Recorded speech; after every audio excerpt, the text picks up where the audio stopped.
Hey, let me get my camera on here if I can. There we go. Yeah. Yeah, All no right. worries. Take your time. I It am usually takes a little bit for people to come in anyway. all right. Sounds good. Let me see. It's not working here. Okay, I got to save that. All right. There we Howdy. go. Very nice to be in a room with you and look forward to a good discussion here. I will say that I've followed your account on Twitter for some time and very much appreciate your um, anti-Zionist scathing commentary. I've enjoyed that a lot. Um, so Thank you. I come in peace. I think we're on the same side of things in the long run. Yeah, So yeah. you Yeah, know, let me clarify that too, because today I just got back, okay? I was like trying to rush back to like make sure I got back in time. I was at the protest. And I had a conversation with someone there, and she told me that I don't remember how she worded it, so I don't want to misquote her, but she said something about how I yell. And I was like, okay, I just want to make clear, like before we get in this, that this is like a discussion, and I totally am coming at this with the most sincerity, and I really want to hear you out. I'm not here to yell at you or to like, as you said, totally. like we are on the same side of things when it comes to the things that matter.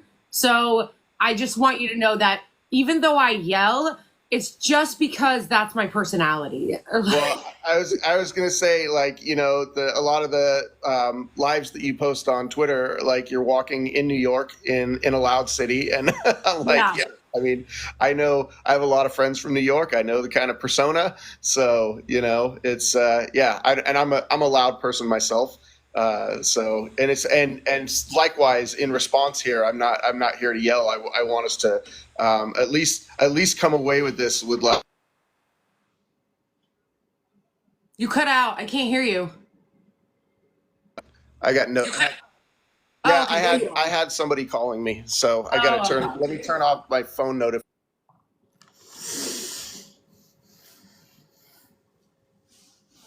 Hey, everybody. Hey, chat. Don't want you guys thinking I'm ignoring you.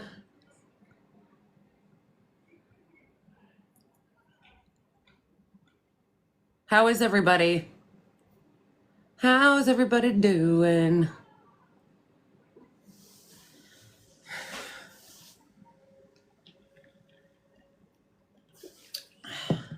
Everybody who is in the live, please make sure to tap it a lot to like it. From what I've been told, I don't know if this is true, but they say that it helps protect it if you get kicked off live a lot. I haven't done a lot of lives, so my TikTok account is.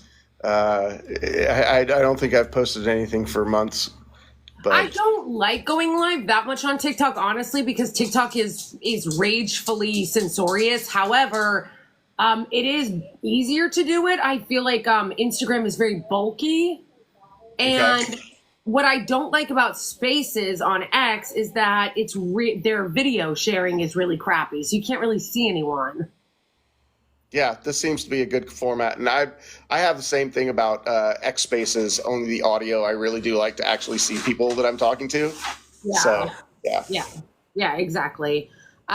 So just so that I know a little bit about you, because honestly, I wanted to look you up and do a little bit more like research into you, so at least I knew who I was talking to. Sure. But I didn't get a chance to really, because I've been out and I've been like, so I just haven't. I know that you're her campaign manager, but it's the only thing I know. Like I don't Okay. know anything else. So I can give you my bio a little bit. I'm a 35-year activist. I started doing anti-war protests when I was a sophomore at the University of Washington in Seattle, which is where I'm from. I'm actually coming to you from Tampa right now. Jill is doing some events here in Tampa and Jacksonville, so we're in Florida right now. But I've been an anti-war activist for like 35 years. I protested the first Iraq War, Desert Storm, continued protests all the way through, Iraq. I was actually a Green Party voter, just not like I wasn't a Green Party member in an organizational sense in the 90s. But I did vote for Ralph Nader in 96 and 2000.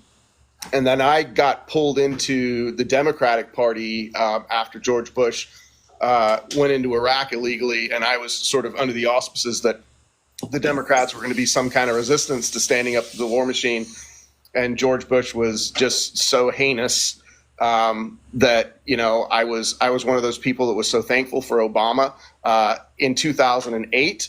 And by 2010, I was like, oh my God, this is just as bad as it's ever been.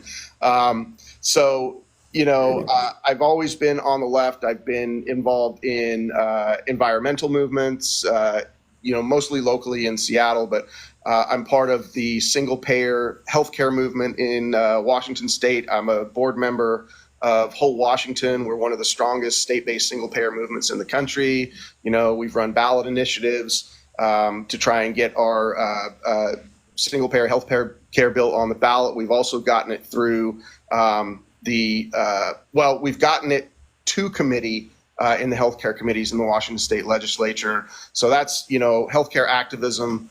I have been worked on a number of ballot initiatives, like we got weed legal in Washington State in 2012. We were the first in the country to do it. I was part of that team. Same thing with the move to amend ballot initiative in Washington State to overturn Citizens United. I was involved with that, involved with the effort to raise the minimum wage in Washington State. We've actually got the highest minimum wage in the whole country in Washington State. You know, and all of that is due to, you know, really strong activism. And I've also run for Congress 3 times. My first 2 runs were as a Democrat. You know, I actually was a huge Bernie supporter. We helped win Washington State for Bernie in 2016 with the caucuses. We won every single county. So the entire map of Washington State was all pro Bernie. And then, you know, we got burned by the Democratic Party and the superdelegates, and you know, so came out of that feeling very betrayed by the Democratic Party. And I was elected to the Washington State Democrats Central Committee, and I spent 4 years there. Ended up getting suspended from the Central Committee for cutting down a Confederate flag that all the libs went crazy over, because they were like, oh my God, vandalism. And I was like, you guys are seriously going to fight me on this? So, like, I have worked within the Democratic Party until the last couple of years for, you know, like 20 years, expecting that you could push, you know, or at least hoping you could push the Democrats to the left, but, you know, came up blank time and time and time again, and saw the level of, you know, vitriol and pushback that was directed at me for simply getting up there and standing for progressive values, and realized that the Washington State Democrats, they're just an arm of the DNC.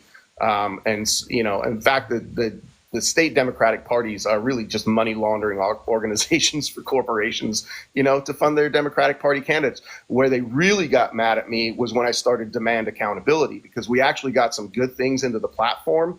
And then when I said, okay, now let's hold our people accountable to this platform, they said, no, we can't do that because we can't afford to lose seats. And if we start criticizing our candidates because they're not, you know, supporting, like, for instance, Medicare for all, you know, we could cost them seats, and we're not going to do that. So when I started pushing hard for the accountability, that's when the Democrats really came after me, you know, and they did the whole thing with me. Like, you know, I'm 6 feet, I'm 225, and, you know, I'm not, you know, I could be an intimidating person in person, and they really go, but I'm really just a nice guy with a loud voice and speak passionately to the issues.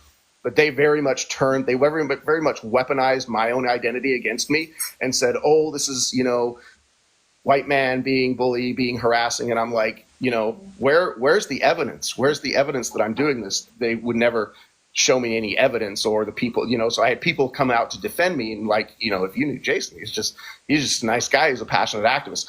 But the Democratic establishment is like, they just go after you for that thing. They're like, oh, you know, we're going to weaponize identity politics against a white man here. So, you know, I took a lot of heat for that, you know, but really just based in standing up for my values. And then I left the Democratic Party. So ran for Congress as a Democrat because I thought that was the right thing to do, and actually did pretty well. Came in 3rd place twice for Congressional District 2 for Washington. And then I said I wasn't going to run again, but the Green Party reached out to me and said, hey, if you'd run again and want to go for a third time, we'll support you. And so I did. So I ran as a Green and really got crushed. I went from like getting 14, 15% in the primary as a Democrat to getting like 4%, because, and I thought that now my values had not changed. And I spoke about the genocide. I was the only candidate who spoke about genocide in Gaza in my voter guide statement. And I was expecting that this moment would be, if people are actually reading and paying attention, that would be a winning message. And not that I would have changed the message anyway. That was my message. But when it comes down to actual electoral politics, I did not do well as a Green candidate. Mm-hmm. So, long story short, I've been an activist for 35 years, and I'm committed to progressive movements. I'm committed to like decolonization, anti-imperialist. I'm openly a socialist, and I will continue my activism until the day I die in that vein. So, how did you get involved in this campaign this time? So, having transitioned to the Green Party about a year and a half ago, I was there when Cornel West was brought into the Green Party. We had an online convention in August of a year ago, and there was a lot of enthusiasm. And I had met and talked to Jill virtually. And I was just sort of doing some peripheral advisement, as a member of the Washington State Greens, in terms of, and I'll say this, where did I get into campaigning? I actually got into campaigning through Marianne Williamson, because a year prior to that, in a misguided attempt to try and go after Joe Biden from the inside, I spent a few months on Marianne Williamson's campaign, mostly doing policy work. So if you go and look at Marianne Williamson's website, and the same thing with Jill Stein's website in terms of like individual policies, a lot of that is stuff that I have had a hand in putting down on paper, and left Marianne Williamson's campaign, but had developed some relationships who had then moved into the Green Party. And, it was with Cornel, it was more like very on the side. Like I wasn't part of staff. I was just, people would call me for advice here and there. Okay. But then getting involved in Jill's, I went out to the January 13th protest in DC, right? The Gaza protest in DC in January. And that was the first time I met Jill in person. And, she explained that, and we hadn't had anything but a phone relationship and sort of an advisement relationship for, maybe six months at that point. And she said, well, we really need a campaign manager. And it wasn't going to be me. She was like, would you like to be part of the sort of management team? And then we had somebody else who was thinking about doing it, and then they backed out of doing it, and they said, but I think Jason would do it. And I was like, oh, wasn't expecting that, but who turns down an opportunity to run a presidential campaign? So that's how it just kind of fell into my lap. I wasn't really angling for it. Mm-hmm. I was just in the right place at the right time, with a need, and I stepped up to it, and have been here ever since. And I'm honestly, I'm really super proud of this team. We're a small team, grassroots. We have done, I think, really a magnificent job of getting on the ballot with all of the attacks from the Democratic Party. That's been most of our effort in the last 8 months, because we're really just wrapping up the last 2 states. But most of our efforts for the last 8 months have been meeting with grassroots communities all over the country and getting on ballots. So the last couple of months here, we're really turning into get out the vote. But I'm incredibly proud of the work this very small team has done up until this point.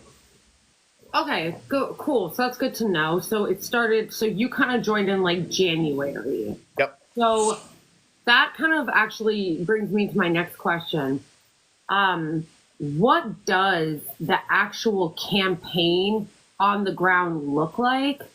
Not counting, like going to protests or things like that? Like, what is the actual campaign's strategy to not just get on the ballot, but actually like do outreach to different community? Like, do you have door knocking, volunteers? Like, what does that look like? Yep. So a lot of that is run through the state parties, where they are, and I will say we do not have strong state Green parties all over the country. We have some in some states. California, Texas, Michigan, Florida is a strong state party. And so they basically handle their door knocking, but they get their sort of materials, campaign materials from us, like how do you want to approach getting out there. And so we have some flyers, and we have people going out door knocking. But I will say, we need more people for that effort. Like, that is, we have a whole field team, and they meet with volunteers on a regular basis, like, multiple times a week over Zoom, and give them, here's our messaging, here are the materials we want. But, a lot of the times the campaign can't pay for those materials. Like, our fundraising is fairly limited. Like, right now, overall, we've raised like $1.8 million so far in this campaign, which is really good. I mean, we're certainly I want to say, of the left parties, we're fundraising better than any of the others. And I also want to say, like, we're not like in direct competition with the other left parties, like Claudia and Karina. We've done events with them. We have a very friendly relationship with them. We were with them in Chicago, standing in solidarity, speaking to the same issues. Same thing with the West campaign. We all met, like Claudia, Cornell, Jill, were all at the Abandon Harris events. And, I know that publicly there has been some tension between Jill and Cornell. But I think that's starting to subside. And, we really want to say there should be some unity across the left. We've got to figure out how to make our impact in this election as strong as it can possibly be. It's not easy to do because, everybody sort of has their own vision of what they want November to look like and beyond November. But I do want to assure people that November itself is not the only target. Mm-hmm. We know we need to keep the movement going beyond November. We are not going to defeat Empire this November, and so what we have been doing along the way, you would ask, like, what kind of relationships are we making? We have relationships with the Muslim community, the Arab American community, and I want to, just make the distinction that not all the largest population of Muslims in America are Black Muslims, mm-hmm. And not all Arab Americans are Muslim. There's a large contingent of Arab Christians, and run the spectrum of everything. So, but within those communities, like, what kind of initiatives are you guys involved in? You know what I mean? Like how, like, the Socialists has, like, their different working groups and initiatives that they're in. Like, what are the Greens initiatives that they're kind of working on right now with the Muslim community and the Arab American community? Well, right now it's to do everything we can to get a ceasefire and an arms embargo. Those are the things that we are working on mostly. But I mean, other things that are on the table that the Green Party has put really into the public sphere since Ralph Nader ran in 2000 are things like ranked choice voting, right? Mm-hmm. And everybody says, oh, third parties can't win. And I have a local story to tell about ranked choice voting. Third parties can't win until we have ranked choice voting, right? And so you could agree or disagree with that. Certainly, ranked choice voting would make it a lot easier, and we're a proponent of ranked choice voting and proportional representation. But we had a ranked choice voting in Washington State in 2022, a bill that actually had made it out of the Appropriations Committee. We didn't even expect to make it out of committee, but it made it out of committee. And then the Democrats, who control everything in Washington State, their House, Senate, governorship, Washington is a very blue state. Mm-hmm. They refused to bring it to the floor for a vote. We could have had ranked choice voting in Washington State were it not for the Democrats shooting it down, because it was out of committee and ready. And they made the excuse, oh, it was a short session. We just really didn't have time to prioritize it. And which is a complete lie. They could have put it on the floor, but the money players in charge of the Democratic Party they didn't want it to pass, and so they would have been faced with not passing it and then having their own members exposed for not passing it. So the easiest thing for them to do is say, we're just not going to bring it to the floor for the final vote. Right. It's and then we have to start the whole process. Same thing they do with any money in politics bills. Sure. But that is like a thing that you're always going to face, because obviously the Democratic and the Republican Party have an interest in keeping it a two-party system. Like, they obviously don't want to expand, even though they claim to be the party of democracy. They don't actually want to expand democracy. We have ranked choice voting now in New York. I voted ranked choice voting in the last mayoral race, which was amazing. Ranked choice voting, I agree, it is so important. It is going to be a critical piece of confronting the duopoly in this country. But it actually reminded me of the problem with the left in general not coming together and trying to find a cohesive plan, because that's how Eric Adams ended up getting elected. The left, as per our usual arrangement, could not get its shit together around a candidate in the mayoral race. So there were 4 progressive candidates, and Eric Adams ended up winning because this is the problem that I have with politics in general when it comes to organizing, is so many people, and this is human, it's like a thing you constantly have to confront, are all about their egos. And it's not like, if you don't come together and consolidate and use your power as a bloc, how are you supposed to take on the parties in a fragmented way? Like, we seem to understand this when it comes to things like general strike, or we understand, like, we got to come together in order to take on the powerful. But then it's like, okay, well, the smaller parties, and I'm not just talking about the Green, I'm talking about Cornel West, I'm talking about Claudia de la Cruz, all of them. If you guys are serious about taking on the power, then why aren't any of you putting your egos aside for all of us to consolidate? Because it looks to me like we're not putting our fucking money where our mouth is. So I do have a response to that, and I will say that the Green Party has, offered that, and a lot of this has to do with ballot access. And to any Claudia Carina people and any Cornel West people watching this, I am not trying to throw you under the bus here. The Green Party has more ballot access than anybody in the country. I mean, we are on 40 ballot lines, 41 if you count Guam, and we have 8 write-in campaigns. No, we didn't make it in New York, but if you want to kind of have an idea of the strength of the Green Party in a relative sense, we turned in 42,000 signatures in New York. The minimum requirement was 45,000, so we knew we weren't going to get it, but we turned them in anyway. Cornell turned in less than 4,000. The Libertarians turned in less than 5,000, and the Libertarians typically make the ballot in every state every year because they're backed by a lot of money. But the Libertarians didn't make it in New York either. And Claudia and Karina, they knew how heavy the lift was in New York, and they didn't try at all. But the Green Party, we turned in 42,000 signatures. And a lot of those came because of our support within the Muslim community and the Arab American community. They really went to work for us. Unfortunately, we did not get traction. Like, New York gives you 6 weeks to collect. And in this case, 45,000 signatures, because you're aware of how the bill changed in 2021, where it went from a 15,000 signature requirement, which the New York Greens had always met in the past, to a 45,000 signature requirement within 6 weeks. And I was talking to a guy from Due Dissidence the other day when we were out in Chicago. I'm sorry to interrupt. There's a transphobe in here I need to block. Block him. Yeah. Anybody, let's just pause here for a second. I need to address the audience here. If you come in here to try to misgender me and think you're cute, you're getting blocked. Straight up. Second of all, when we're talking about this, you guys need to be respectful to both me and Jason.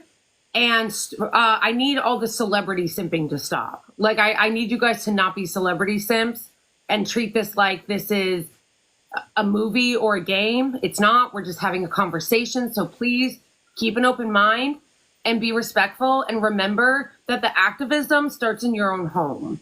So you need to be a good comrade to other people before you can start lecturing everybody else on what to do. Okay. Go on, Jason. I'm sorry. I love that, by the way, and thank you so much for that. I think there are a lot of armchair warriors out there, and I would just say for myself, as I said, I've been in the streets for 35 years.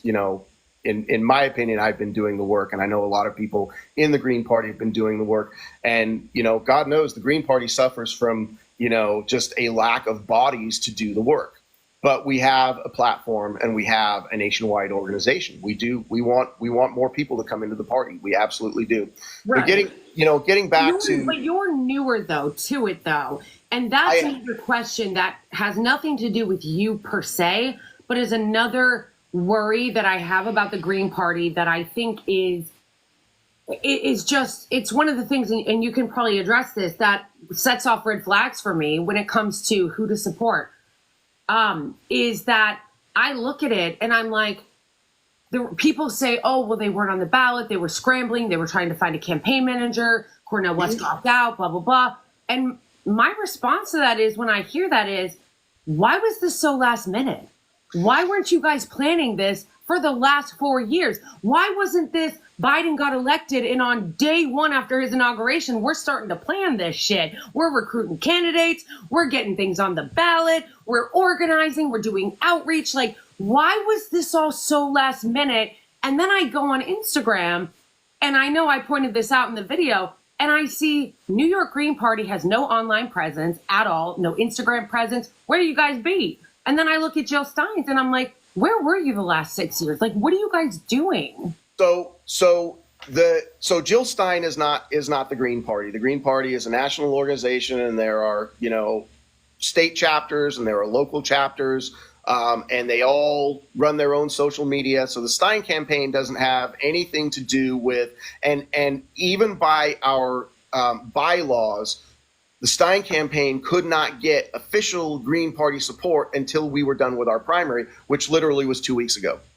So the National Green Party could not even promote us, even though we were, the strongest campaign. I think I told you over email that Jill got 267 of 285 delegates. And from the start, Jill was the strongest, person running for president within the Green Party, because she's had, 20 years to build networks. And, she is the person who has the most standing with the Green Party. People within the party respect her. She has had, and take this for this worth, I'd say she has proven leadership within the Green Party, because she has been there to help people all over the country organize. That the rest of the country doesn't see it. It's not like the media gives us any airtime, and it's not like just because you're on social media, people are necessarily going to see what you're doing. But I'll tell you something. The reason we're in Tampa right now is we are here to support the Uhuru movement, who were just raided by the FBI. Now, Jill has known Amalia Yeshikela for 20, 25 years. We did an event in St. Louis, happened to be this very same day we got arrested at Washington University in St. Louis with the student encampment. We were there to meet with Zaki Baruta, who is here in Tampa also, and Amalia Yeshikela, and students from Washington University in a panel on how can we best get the ceasefire accomplished in Gaza. So that's what we were there in St. Louis. It wasn't a fundraiser. It was just we are meeting with community, because these are people we have supported in the past, and they are on the side of the Palestinian movement right now. And let's be there with them and have this discussion about what is the best path forward. We were invited by those students in that panel to go to the encampment. Like we were at Columbia University in April, and we did not want to impose ourselves on the movement, because we didn't want to be like, we want to be there to support the movement, but we don't want to center ourselves in the movement, right? Mm-hmm. So we got the sense that students did not want politicians there. Even though we were inside the Columbia encampment, and Jill did a couple of radio interviews, we were really there to say, what you are doing is right. You have our support. Keep doing it. Lean on us for whatever you think we might be able to do to support you, and then so in Washington University, the students at that panel said, would you please come to our campus and show solidarity with this movement? So when we were at Washington University, there was masses of police around everywhere. And the police, for like a couple of hours, were just hanging out in the background. The students said to us, will you go please talk to the director of student affairs, right? He's just some campus guy watching from an armchair, essentially from a lounge chair, watching the encampment with all these police around him. Will you please go talk to him to try and de-escalate? So Jill and myself and our deputy campaign manager and two members of the St. Louis aldermen, two women, they call them aldermen, but they're women, including the chair of the aldermen of St. Louis, went and tried to talk to this vice president of student affairs and de-escalate the situation. You know, we don't need to be arresting students today. You've got a massive police presence here. We talked to them about why the students were there. You know, 30 miles from Washington University, Boeing builds the munitions that are being dropped in Gaza. And the students, the only demand from those students was a divestment. And so we tried to talk. They refused to speak with us. We talked to the police chief there. Don't beat up on students. You know, these are kids exercising their rights. Yeah. And when the police moved in, we said, we can't walk away from this. We have to be here with them. And so we linked with arms with the students. And the police knew who Jill was because we had identified ourselves. And as the police approached that encampment, they pointed at her first and said, she's under arrest. They went after Jill the very first thing. We spent 7 hours in jail. To this day, there still haven't been any formal charges, although we were all given papers for criminal trespass. And Jill was given a citation for assault on a police officer as they tried to, knock her backwards. She kicked her leg out. And they said, oh, that's assault, so we're going to get you for assaulting a police officer, as the fascist cops do. Yeah. And then we said to them, because right now there's no charges, we said to our lawyer, are we being let go? Because we're not willing to be let go and have all these students, these 100 students arrested, unless we're going to suffer the same thing, right? Unless we're going to be charged with the same thing. We still don't know where that stands right now. It's still in limbo. But they have upwards of 100 people just kind of hanging out. Are we going to get charged? Are we not going to get charged for something that happened like 4 months ago?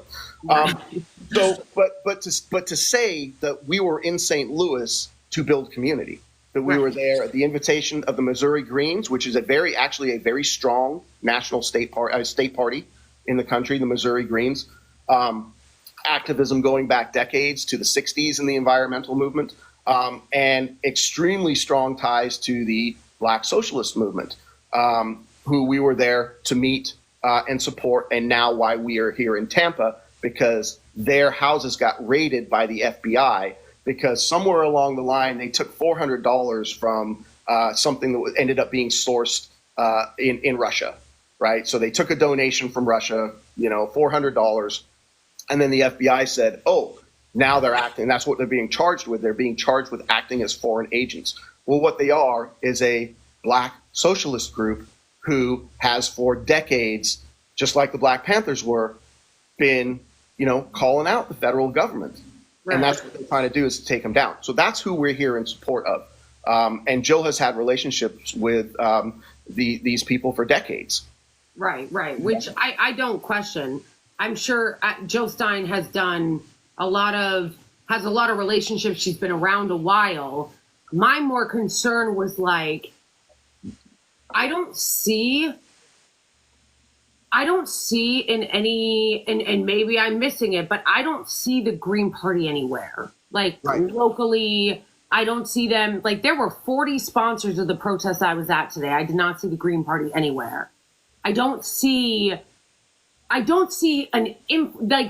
activists. I know they're a national organization, but I don't see, where's the infrastructure? I don't see an infrastructure. Yeah, see, the thing is, we're a very decentralized party. So basically every state and every chapter does their own thing. And we're accountable in a limited sense to a national organization that, in terms of our national organization values and principles, if you step out of line, and I'll give you, so here's another story, Green Party, sticking to its principles. We almost did not make the ballot in Georgia. And the reason we didn't make the ballot and almost didn't make the ballot in Georgia is because until 3 months ago, there wasn't a Georgia Green Party that was affiliated with the National Green Party, with Green Party of the US. And the reason there wasn't is because in 2020, we kicked out the Georgia Greens, who are still an organization. We kicked them out for being transphobic. They had transphobic elements in their platform. We said, this does not align with us as a national party. You're either going to change your platform or we're going to kick you out. And they refused to change their platform, and we kicked them out in 2020. So when it came to getting on the ballot in Georgia this year, it was going to have to be either as an independent or through a new party that we created. And we brought people together and say, can we form a new Green Party here? So that all seems like very sort of on the fly. But the reason we were scrambling this year to institute a new Georgia Green Party is because we had stuck to our principles in 2020 and kicked out a transphobic group, who to this day, they were begging us back in April, we'll help you we want Jill to be on the ballot. We'll help you. And we said, we don't want to be on the ballot under your name. We would rather not be on the ballot in Georgia than be on the ballot in association with a transphobic party. So that's why we put together a Green Party just really on the fly, with some activists who said, yeah, I'll step up and be an officer in the party, which is what it takes. And we took advantage of a new law in Georgia that said, and we're kind of lucky that this happened, or we may not have made the ballot in Georgia at all. But the new law that got implemented on July 1st said if the Green Party or any party is on the ballot in 20 other states, we'll let you be on the ballot in Georgia. And so we went to work, putting a new party together, showing the Georgia Elections Department, yep, we're on the ballot in 20 other states, and that's why we're on the ballot in Georgia. But now we have an opportunity to grow the party in Georgia through a presidential campaign. People have an option. And we have a lot of support in Atlanta among the Arab American and Muslim community. We've been to Atlanta like 3 times in the last 5 months to meet with Black groups and Arab American groups. And we're building a lot of support. You probably saw the poll coming out by CARE that puts Jill and Kamala at, neck and neck in terms of Muslim support in America. And part of that is because we have been reaching out. We did our first event with the Muslim community in Chicago on February 3rd. And since then, we have just been in constant communication with Muslim groups all over the country. And they have been clamoring for Jill, come on our podcast, please come talk to our group. And we've been doing that over and over and over again and building extensive networks in Michigan, in California, in Missouri, in New York. And I think there's this idea that, if you can't win an election, then it's not worth running. And I think for us as a grassroots organization, that's a non-starter for us. We know what the barrier is. We know what the challenges are. And the fact that you don't see the Green Party everywhere, some of that is, as I said, we're a very decentralized party. And it's up to state and local parties to promote themselves and get out there. Sometimes they do, sometimes they don't. But it's also because we are very much ignored in the local media. I mean, right now with the polling that's going on, specifically from the Muslim community in Jill, that should be like, hey, let's talk about this. This is a very interesting thing going on. And just in terms of journalism, what's happening here, but they won't talk about it. So, there is a media blackout because the media, as you know, I don't need to tell you this, but they're owned by the same people who own the 2 corporate parties. Right, of course, the media is garbage. When I'm asking questions about the party and not seeing them and not really seeing an infrastructure, I'm talking about what I've seen in real life, and what I've seen through other activists, not anything having to do with mainstream media, because I know mainstream media is not going to cover anything. They're not going to talk about it. Like, I totally get that. They're still on the, they're not interested in that. I think it's valid criticism. I think what you're offering here is valid criticism. Well, because I see what you're saying about it being decentralized. But at a certain point, if you're trying to organize winning elections, there has to be some organization and some infrastructure that is national so that it can help with, by going down, starting at the top and having down. Because as it looks, and I'm not saying that there aren't people like you across the country that are in the Green Party that are doing work. But what I'm saying is how it looks to a voter is that the Green Party just shows up every 4 years so that Joe Stein can run for president, and then they disappear. So that is very much not the truth. We have people running for offices all over the country. I think the number out there is Greens have won 1,200, 1,400 seats over the last 30 years. And that may not sound like a lot, but you're talking about people who are running essentially on anti-establishment values. I mean, the Green Party is an anti-establishment, So being that we are a country that is so heavily propagandized by the capitalist establishment, when you get out there and you say, hey, I want to run on this, that, and the other, if you are running on those Green Party values, which are, leftist values, socialist values, progressive values, you're going to get marginalized in pretty much every single race that you run, even if it's a city council race, even if it's a school board race. Totally.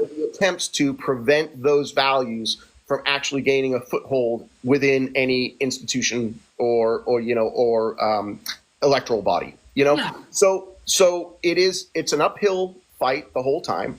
It requires more people, and I would encourage everybody. Seek out your local Green Party, and if there is not a local Green Party in your area, start one. And I will say that this campaign in particular is focused on, I said, beyond November, building the Green Party to be stronger than it is right now, to take those. And I want to say, I hope the criticisms are good faith. I know when you get on social media, a lot of the criticism is sort of ad hoc and ad hominem and, not necessarily good faith, like the Green Party doesn't have its shit together.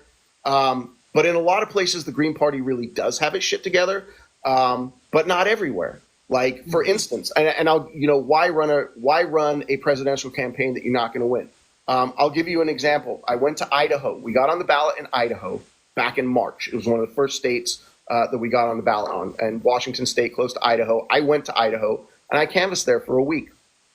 And most of what I heard is, I've never heard of the Green Party, right?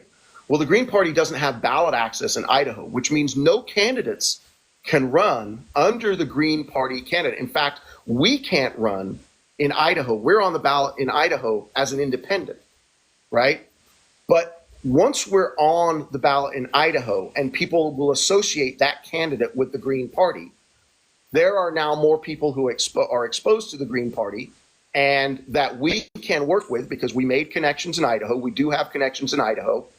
It's a way to build the party and establish a chapter. But right now in Idaho, almost nobody knows about the Green Party. So when the structure of electoralism is to prevent access. Who's on the ballot in Idaho? The Libertarians are. Yeah. Republicans, Democrats, Libertarians, and the Constitution Party, and they are complete wackos, fascists. But that's who's available in terms of a party sense to Idaho voters. So I'm not surprised that they haven't heard of the Green Party. But now we have an opportunity to build the Green Party in Idaho simply because we are on the ballot there. And they have that option if they're reading their voter guide. How much serious outreach can we afford to do in Idaho? Reality is not much, but they're on the ballot. They can read about it. And if they're like, hey, those are my values, then you've got an association started. And it's like that in a lot of places. We'll be on the ballot in Montana. There's not a particularly good Green Party structure in Montana, but simply being on the ballot for people to say, oh, I see that. And we are on the ballot as a Green Party, as Greens. Montana is allowing us as Greens. So now people will see Green Party is an option. Again, if they don't want to vote for one of the duopoly candidates and stopping genocide is important to them, they've got an option to do that. Mm-hmm. So there is value in simply being on the ballot, regardless of whether you have some kind of effective game plan to win. We've talked about the 5%, right? What does getting 5% in national elections mean? We actually feel like we have a pretty good shot to get that 5%, which in 2028 will open up $10 million of federal funding, so that we can actually put that into building our party for the future. Wait, quick question. Yeah. Have you seen polling on that? Like where does that come from? That like feeling that you might get to 5%? Well, we are looking at the trajectory of people. Like if we think about people who voted, and I want to take Howie Hawkins out of the mix because he ran in 2020 and his vote total came down, but Howie was not on the ballot in a ton of places. And also, you know, with all respect to Howie Hawkins, because I know Howie and I like Howie, he did not have like the charisma and the personal identity. I mean, Howie is fantastic on labor issues. Like he's really deep on the issues, but you also want somebody who can communicate. Right. And if you look at Howie Hawkins in an interview and you compare that with Jill Stein in an interview, like in terms of like public persona, there's really no comparison. Jill was asked to run in 2020 and she didn't want to run again, you know, but Howie was there to run. And so opinions aside as to whether Howie was, you know, the right person to do that job, the vote total went down substantially.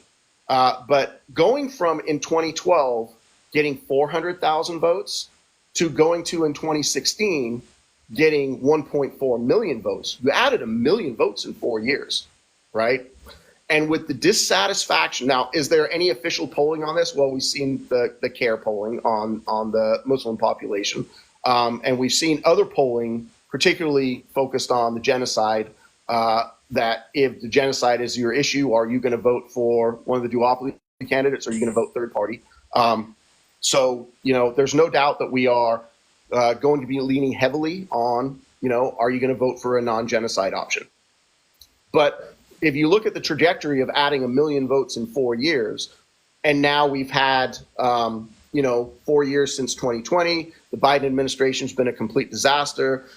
Kamala, within 3 weeks of being, you know, crowned the queen of the Democratic Party, she has shown herself to be nothing has fundamentally changed.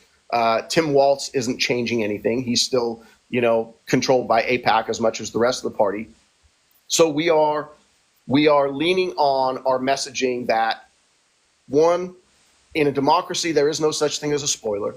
You know, if you're on the ballot, people have a right to vote for you. If you go through the steps to be on the ballot, people have a right to vote for you. That's a democracy. There's no such thing as a spoiler. And then with the genocide, we are hoping that people will say, we're going to take this option. And on top of that, that we actually stand for Medicare for all, because it was a Green Party idea to begin with 20 years ago, that we actually stand for a real Green New Deal, not this watered down Green New Deal that has the Democrats have completely taken ending fossil fuels out of the Green New Deal and said, hey, look at what's, and, you know, the Democrats are such gaslighters that they will take a fossil fuel bill like the IRA and say that it's a climate spending bill, you know, and that they are continuing to increase the military budget. They will never back off on increasing on you know, just being part of the war machine, being owned by the fossil fuel industry.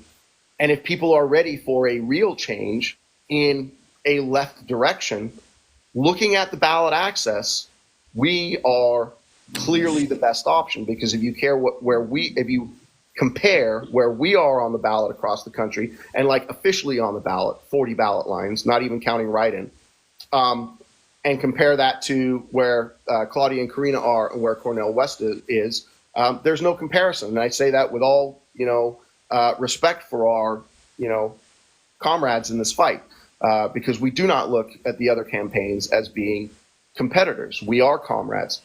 And that actually brings me back to we were talking about this earlier, that we have reached out to both of the other camps to say, hey, how do we best consolidate this? But the answer is not pulling Jill off the top spot, because those ballot lines are already set, right? We couldn't do that. I mean, we would, if it was going to be a matter of saying, oh, well, Jill will step off, we wouldn't be able to replace her with anybody. It's not possible. I wouldn't suggest that anyway. Like that, it is too late. I wouldn't suggest that anyway. My thing is, my suggestion, or what I'm wondering is, all of them should be on the same page. Like, if somebody's going to consolidate, well, then they should be consolidating with Jill. Then all of them should be on the same page, because if we don't have any concrete evidence that 5% is going to be met, how does it help to also have Cornel West and Claudia De La Cruz.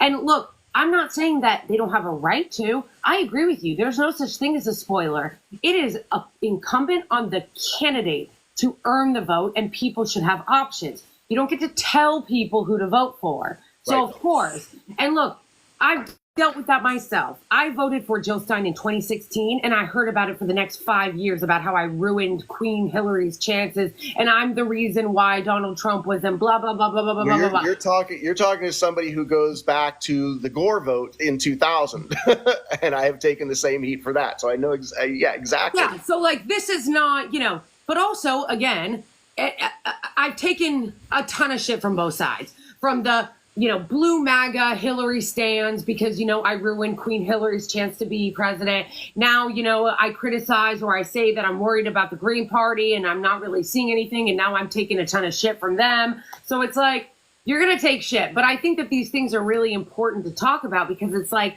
I'm looking at this and I'm like, okay, I was asking people, what is the goal? Because we all are aware that she's not going to win. Like, we're all aware of that. That's not really the goal, right? The goal is to try to get her to 5%. We want to get to 5%. Now, so let me just pause there and say, like, I think we all know the reality of the probability of winning the White House. But I will say, for the first time, and I've been doing politics since 1992, this is the first time in my lifetime where I have said the chance is not zero at this point. Now, we can say it's, hey, look, realistically, and I can say, okay, but it's not zero. I mean, there's so much outrage in this country on so many fronts. And we do have ballot access we have legitimate ballot access in 446 electoral college votes. And then our write-in would take us up to 517. Like, we're only missing 3 states in the entire country where people don't have us as an option. So we don't like to go out there with a message that we can't win this. And I just want from an organizational perspective, I want to say it's not a non-zero chance that we could win this. But realistically, what is the impact that we're really going to have in this race? Getting that 5% will be incredibly important. And you're right. If the other parties, not that I'm saying there's no demand here in saying to do that. But yeah, I mean, if the other people directed their voters to say, hey, look, if we want to have a real impact in this race, we're going to encourage you to vote for Jill, we would do that. Now, I will say this. I want to say PSL is on the ballot in South Dakota. I might be wrong about that, but I think there is a state, one of those 3 states, where PSL, where Claudia and Karina are, and we would absolutely tell our people, go vote for Claudia and Karina. If you're in South Dakota, go vote for them. Of course. I'm not saying, I'm not demanding anything of anybody. Who the fuck am I? I'm nobody. I'm not even an activist. I'm no one. I'm just a guy who talks. Right. And so I'm not demanding anything of anybody. I'm just saying I am wondering. I'm noticing things. I'm questioning things because my biggest priority in this election as somebody who's a voter is, in 2016, when I voted, that was the first time I'd ever voted. I never voted before then. Bernie is what got me into politics. And I used to be, when I was younger, when I was a teenager, a kid, I was a conservative. So it was Bernie Sanders that really changed my life. And I was oh my gosh, So then obviously we all know what happened in 2016. I was pissed. I voted for Jill Stein in 2016. And then I voted for Biden in 2020 because, obviously the pandemic. And even though I didn't like Biden, and also I was furious that, in my opinion, they cheated him out of, I guess not really cheated, but they played a game. And I guess, you know what, maybe I'll give them credit. I should change that. They decided that they would rather have anyone win, even if it were Trump, than it would be Bernie. And so all of them dropped out and consolidated around him. Yep. Technically, that is not cheating. That's politics. That's politics. However, it was fucked up because that is not what the voters wanted. And so politics. And so here's my thing. And my biggest concern as of right now, and I'm just talking to you right now as a voter, is the genocide in Gaza. I want it to stop. They're not listening. And then I look at the polling and I see that the majority of Black Americans are with the Democrats right now. They're with Kamala. And the Democrat and the Black community, because I was going to ask you about that, but I want to finish this thought about Black voter outreach from the Green Party. What does that look like? Since so many Black voters who are very important to this coalition are supporting Kamala Harris. But then I'll get to that in a second. I don't want to get distracted. But my question is, and my concern is, if the goal is to get to 5% and we don't have polling on it, then what is the plan to get everybody to consolidate around Jill Stein to make sure that it is having the biggest impact that it could have, rather than just a scattered bunch of people voting on the PL line, PSL line or whatever. And then once you answer that, I want to get to the question about what I talked about in my video about trying to use this momentum and the rage that is in the country about toward the Democratic Party. So as far as a plan to get the people who might vote for Claudia and Karina and Cornell to vote for us, that's not something. So it's a very fine line to walk, because as our campaign, yes, absolutely, we want them to be voting for us because we are going to have the strongest impact in this election. And that can't even be. You guys are on the most ballots. We're on the most ballots. We have the most national infrastructure. Whether the effectiveness of that infrastructure varies from place to place. We have a strong Green Party in California. We have a strong Green Party in Texas. We have a strong Green Party in Michigan. Those are going to be very, very impactful states. We have a strong Green Party in Minnesota. So these are going to be impactful states for the anti-genocide vote. We believe. We don't have the funding to do any polling. Polling is expensive, so all we know is reports that people bring back to us. But those reports are coming from the highest levels of the Muslim community. So I don't want to quote unquote give away sources and spotlight people's names or anything, but the work that we have done in particular with the Arab American and Muslim American community, we have developed some very, very strong relationships. And we have known for a couple of months now that a good portion of that vote was going to go our way. And we still feel that's the case. There was a little dip because there was a lot of speculation that Kamala Harris was going to pick Josh Shapiro as her running mate. And and we were like, go on, do it, because this is going to seal the deal for us. And then she picked Waltz, who is, he's a middle of the road Democrat, and he's inoffensive, and he's kind of a. To be fair, he has done a pretty good job in his state. I think honestly, they could not have done better with their pick. I give them credit for kind of reading the room on that. But I was surprised. Because I thought for sure they were going to, because I thought Tim Walz, of course, he's a Democrat, he's a politician, they're all owned by AIPAC. But looking at it from an objective analysis point of view, Tim Walz has a lot of good qualities. So I thought, knowing the Democrats and how much they suck, they'll for sure not pick him and go with Josh Shapiro. So when they didn't, I was honestly shocked. And another part of the shocker for me was Josh Shapiro is he has connections to massive fundraisers, and a lot of them are deeply embedded with AIPAC. Yeah. I was reading stories about how the fundraisers he's holding in Pennsylvania from some really, really wealthy people, and me just Democrats are going to go where the money is. So I figured Shapiro was a shoo-in. So I was surprised also, and the reason I bring that up is because there was a pause there in our support for some members, some elements of the Muslim American, Arab American community, where they were going, maybe there's going to be a change here because Waltz is not so offensive, right? He's just this middle of the road, affable grandpa guy. And well, also he's the governor of Minnesota, which has a large Muslim population. Yeah, yeah.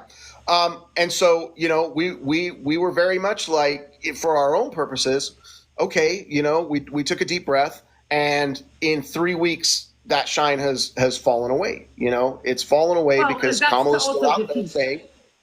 Because she also gave that disastrous CNN interview where she basically just repeated everything Biden said. Yeah, repeated the essay hoaxes, like all of the BS, like yeah. It was so absolutely disastrous. So that support has come back to us already. We feel really good about that segment of the population. But that doesn't surprise me because obviously, you know, the people that are being affected the most by this genocide are, you know, Arab Americans, Muslim Americans, which that's why I'm wondering, like, how does the campaign feel about like Black voter outrage?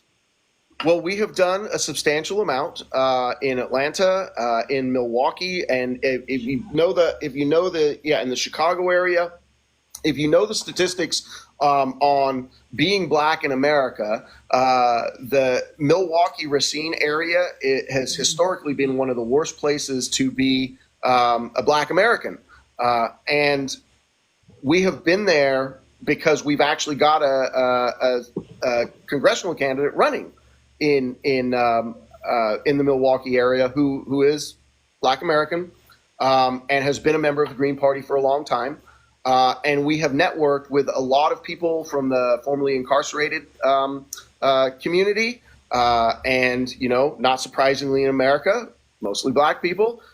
They're very much behind our movement and are now networking us with other Black American groups across the country. So, you know, again, without sort of like naming names, because they're not names, it's nobody you would know, right? But it is people who are street activists and street organizers who we have made connections with, and because they are well networked across the country, now we are well networked across the country with the Black community. Is it the wealthy Black community? No, you know, but is it the Black community that is very focused on raising the standard of segments of the Black community that get largely ignored, which the formerly incarcerated population is? Yes. And we're gaining a lot of support there. There are going to be a lot of people voting for us, at least we hope, because again, we're not doing polling, but you know, if our network's telling, there are a lot of people who are going to be registering to vote and voting for us because we have built these relationships. We're doing the same thing with the Chicano community in Southern California. We're doing the same thing with the indigenous community in Washington State, in Minnesota. You know, so is that the reason why there hasn't been much infrastructure on a national level, is because you guys haven't got to the 5% yet and got the federal funding? Well, it's a big part of it. I mean, just consider who your average Green Party voter is. You know, they're working class, they're not wealthy, they don't have a lot of time or money to donate. The values are there, but are the resources there to build the infrastructure?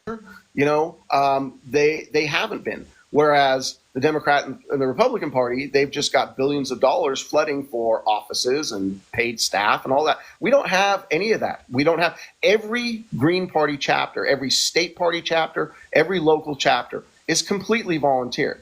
It's people who are the movement who are not taking a paycheck, but they are committed to the values. Right. Well, and I totally understand. I'm just like speaking as a voter, as when I'm looking it up, when I'm trying to find it, from 2020 or 2021 when Biden got into office to now, I couldn't find anything. So I'm like, I consider myself somewhat like politically, like, I don't know. I'm not going to like act like I'm like so astute, but like, I felt like, okay, if I can't find this, then somebody who doesn't pay attention to politics like I do is going to have a really hard time finding it. You know what I mean? So yeah, well, no, I mean, you're not wrong about that. But if you were to go to you know, a state party chapter, and you were to look at their website, they would talk about the things that they're doing locally. And it's little things. It's little like local initiative things. It's local city council things. All the things that people say, why aren't the Green Party starting at the local level? Why aren't they starting with city councils? Why aren't they starting with school boards? In Massachusetts, we have a Green Party school board member. Sorry, just to clarify, it's not that I don't think or I don't believe they're doing anything. It's that I can't find it. It's kind of like if I go to the socialists, DSA, they are always doing some shit. Like you can see easily, like they're easy to find, they're accessible. You can like easily get involved in DSA. Like I decided not to renew my membership to DSA because they were getting on my nerves about a bunch of shit a while back. But I had joined DSA like back in 2018 or something after I was excited about the squad, and they were very accessible. Like I was able to like find their website, become a member, look up a meeting, went to meetings. Like it was when I was looking for the Green Party, I couldn't find anything on their Instagram for the New York chapter, didn't see anything on the website. I was like, okay, even if I wanted to like get involved, like where are you guys? Like, where's the New Yorkers? My response to this is you're not wrong. You're not wrong. The Green Party needs to do a better job of outreach. We need to do a better job of making sure that our online presence is. But again, that a lot of that has to do with your local and state parties and what they have the capacity to do, and also stuff is labor, and it's all unpaid labor. So you have to find the time. You have to find the people who are willing to give up a bunch of their time. Now that's something that I have done. That's something that I have done over 35 years. I mean, I've been involved in just dozens and dozens of groups and efforts. Have never this campaign right now. Actually, Marianne's work that I did last year was the first time in 35 years of activism that I've ever been fortunate enough to take a paycheck for this kind of stuff. So, that in itself is gratifying. But when this campaign is over, I don't stop. I'm going to keep going. And a lot of no, and I don't. That's what I want to make clear is that I'm asking these questions because I know that if I'm looking for it, it's going to be other people looking for it too. It's not to be judgmental. It's not to put anyone down. I know that people work really hard. I'm not saying that to be like, why aren't you working? Where are you? Like, it's not like that. Like, it's more like, I just don't see it. Like, even like the Poor People's Campaign, I follow a lot of what they do, and I'm not saying like, oh, you just have to be online, but like, because all of us use our phones to organize, it's kind of hard when you can't find someone who's associated with like, and I'm not just talking about nationally, I'm talking about, it was a challenge for me finding information for the New York for my chapter for in New York City. And so I was like, this is, if you're just looking at it, like from my perspective, if I'm trying to figure out whether or not I should get involved in DSA or the Green Party, I'm probably going to lean toward the one that I actually can find someone to talk to. That's like actually like, in an issue. So that's more what I meant, but it's never to like denigrate. I know that activism is tireless, unpaid work that, it's thankless.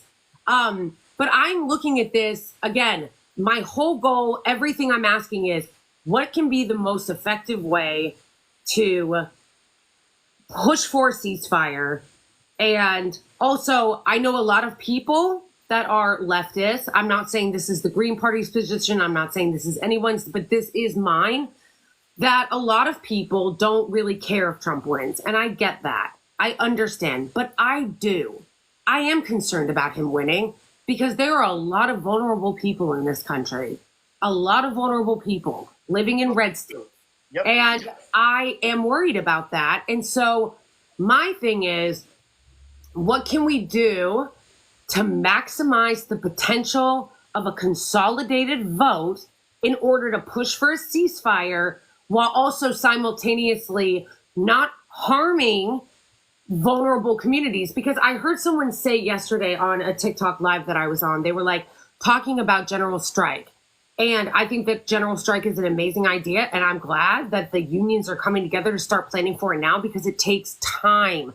Like you can't just go on a general strike. Like they're planning it now because they know they want to do it in 2028, and it's going to take time and effort and as we just talked about, unpaid labor and resources and volunteers and all that stuff.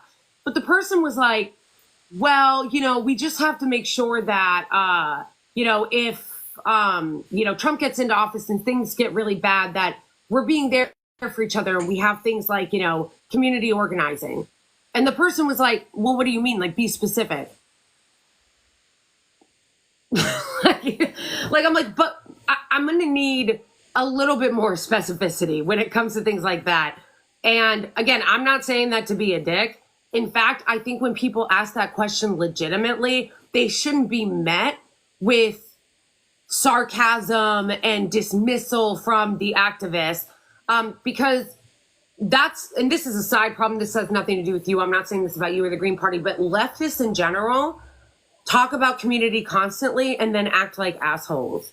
Like, they make everyone hate them. And then they are like, oh, guys, we really got to get into the community. I'm like, with you, bitch?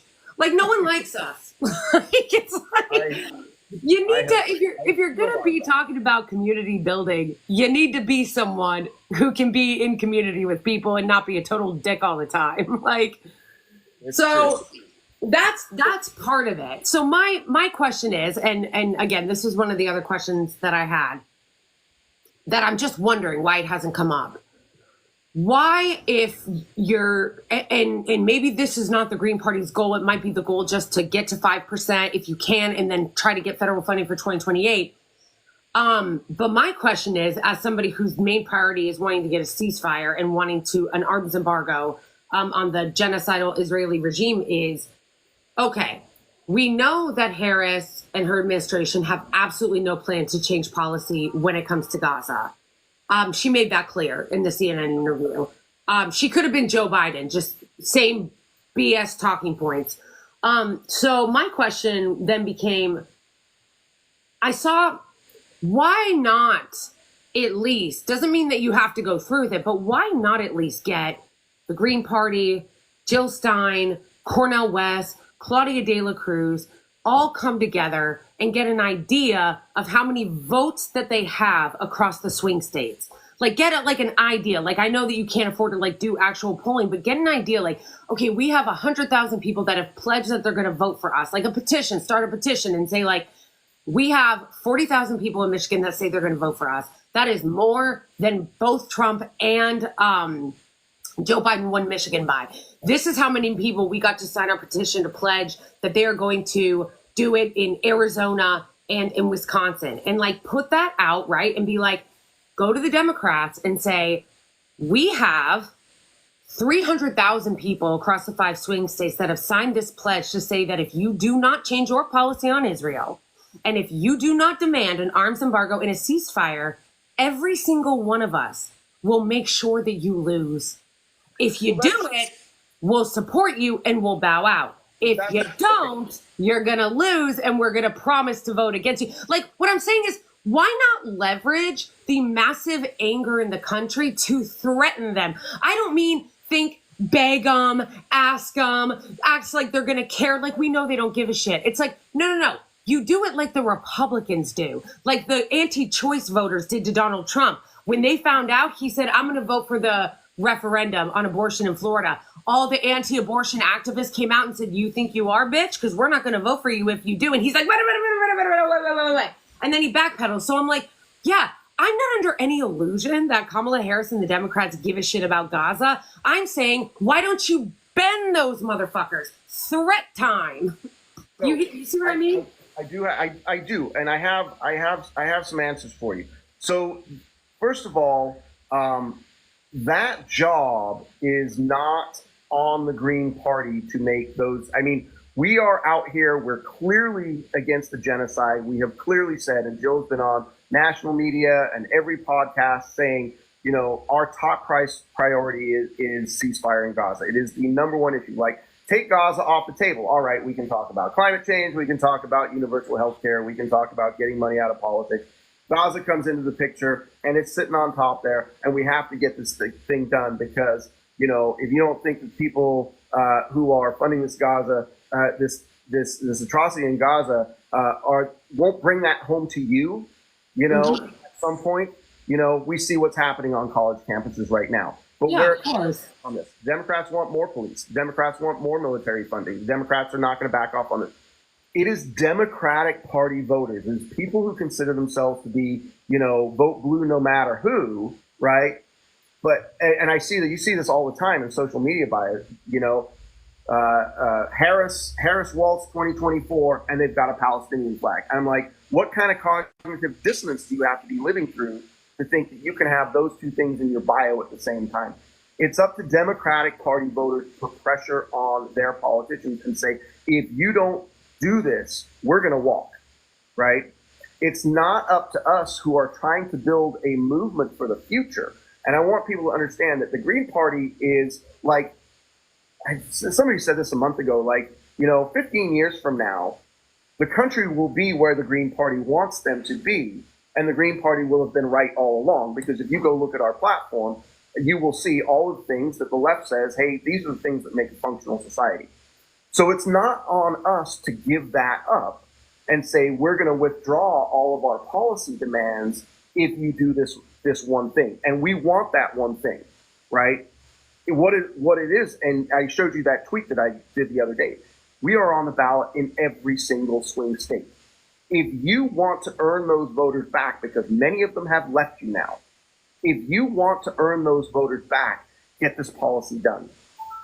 There's nothing that we could do that could make us, and you know, nobody reasonably should, trust the Democrats that Right. anything they put in place would be permanent, and that as soon as we hadn't conceded and withdrawn, which we, you know, people need to understand, we can't do that anyway. Once you're on ballot, you're on ballot. So there has to be like extraordinary circumstances of like disqualification to like pull you off. No, ballot. no, no. I didn't mean like legit take them off the ballot. I meant like say you're going to move your support if they were to do X, Y, Z. Right. But there's nothing that the APAC controlled Democrats could do that would make us feel secure that they are serious about this. And once the election's over, they go back to doing the same thing. You know, even talking about, you know, well, we'll pause. The whole ceasefire pause was offensive. Like, oh, you're going to stop killing people for 6 days, and then you're going to go. What we know is you're going to go right back to killing people, and it would be the same thing.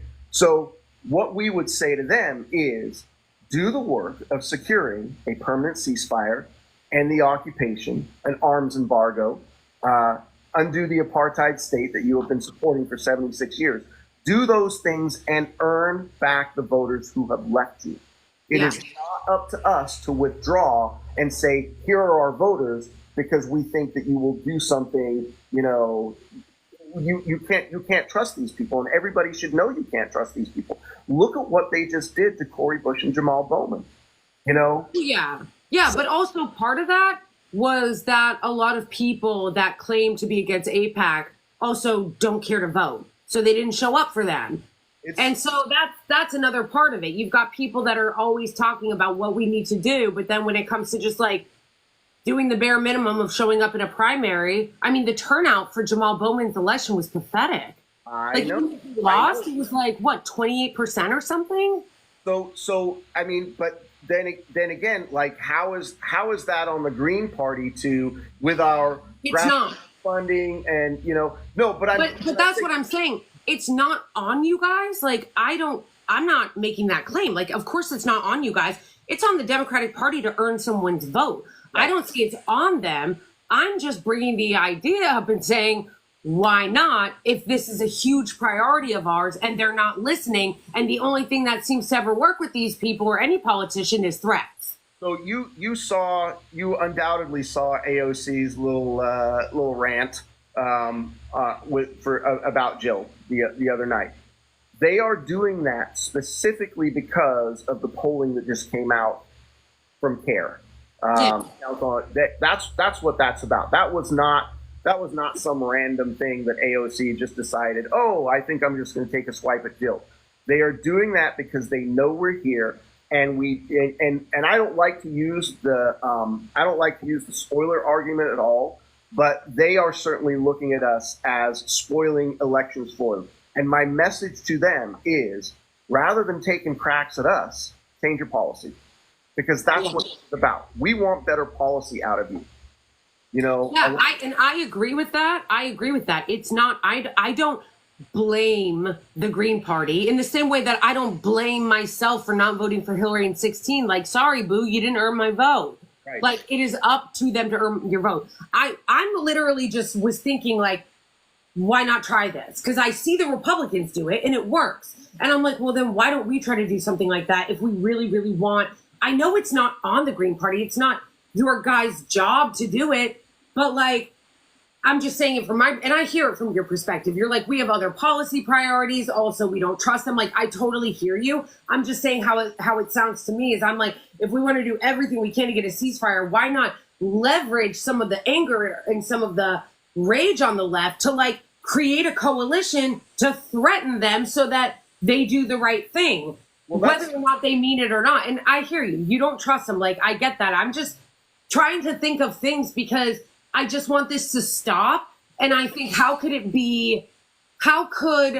third-party voters weaponize their vote effectively against the Democratic Party instead of just, because, yeah, the Green Party has a lot of really good ideas, just like a lot of the Democratic Socialists have a lot of good ideas and stuff. But along with that, you need good ideas. You need to have good policy stances. But you also need, at a certain point, to start learning how to use power and weaponize power against these people, because that's all they understand. Well, this is actually my big criticism of DSA, and why I left DSA after being a member of DSA for a number of years, is because I did not feel like they were leveraging the power that they should have had, which would be to say, no, we're not. I mean, I have the same criticism of the uncommitted movement right now. Like, the uncommitted movement, which is within the Democratic Party, like, if you are going to, I actually got kicked out of a DSA meeting in Seattle for saying this to them. Like, if you're going to say uncommitted, but not take that all the way through to November, then what you're telling them is that you weren't serious to begin with. Right. And so like, it has to be a credible, exactly. And similar, I had a lot of issues with DSA, and that was partly one of mine, because DSA had a lot, and still does, a lot of enthusiasm, they're very good organizers. And so it kind of started real, and they were building an infrastructure and still are. Like, Kristen Gonzalez won here in New York on the DSA. But then they get their candidates in office, and then I'm like, guys, the thing is, and this isn't even just a critique of the Green Party, it's a critique of every fucking liberal, no matter what part, leftist, whatever.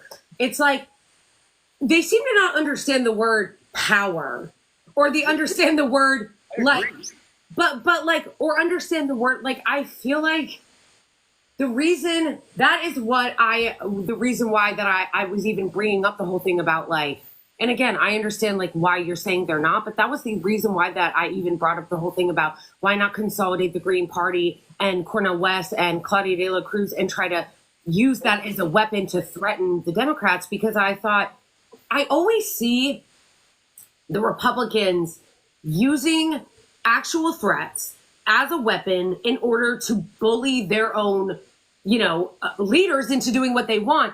And the Democrats never do it, but the left also doesn't do it. It's like, I feel like, and I've spent a lot of time in left spaces. That's why I can have so many criticisms, because I've been there, just like I know you've been there. A lot of times my problem with the left is that I feel like a lot of times we care more about making sure we're appearing like we're doing the right thing than trying to actually fucking do something, than trying to get any real power. I totally agree. So one of my massive criticisms of the Democratic Party is the Progressive Caucus itself. They're like useless.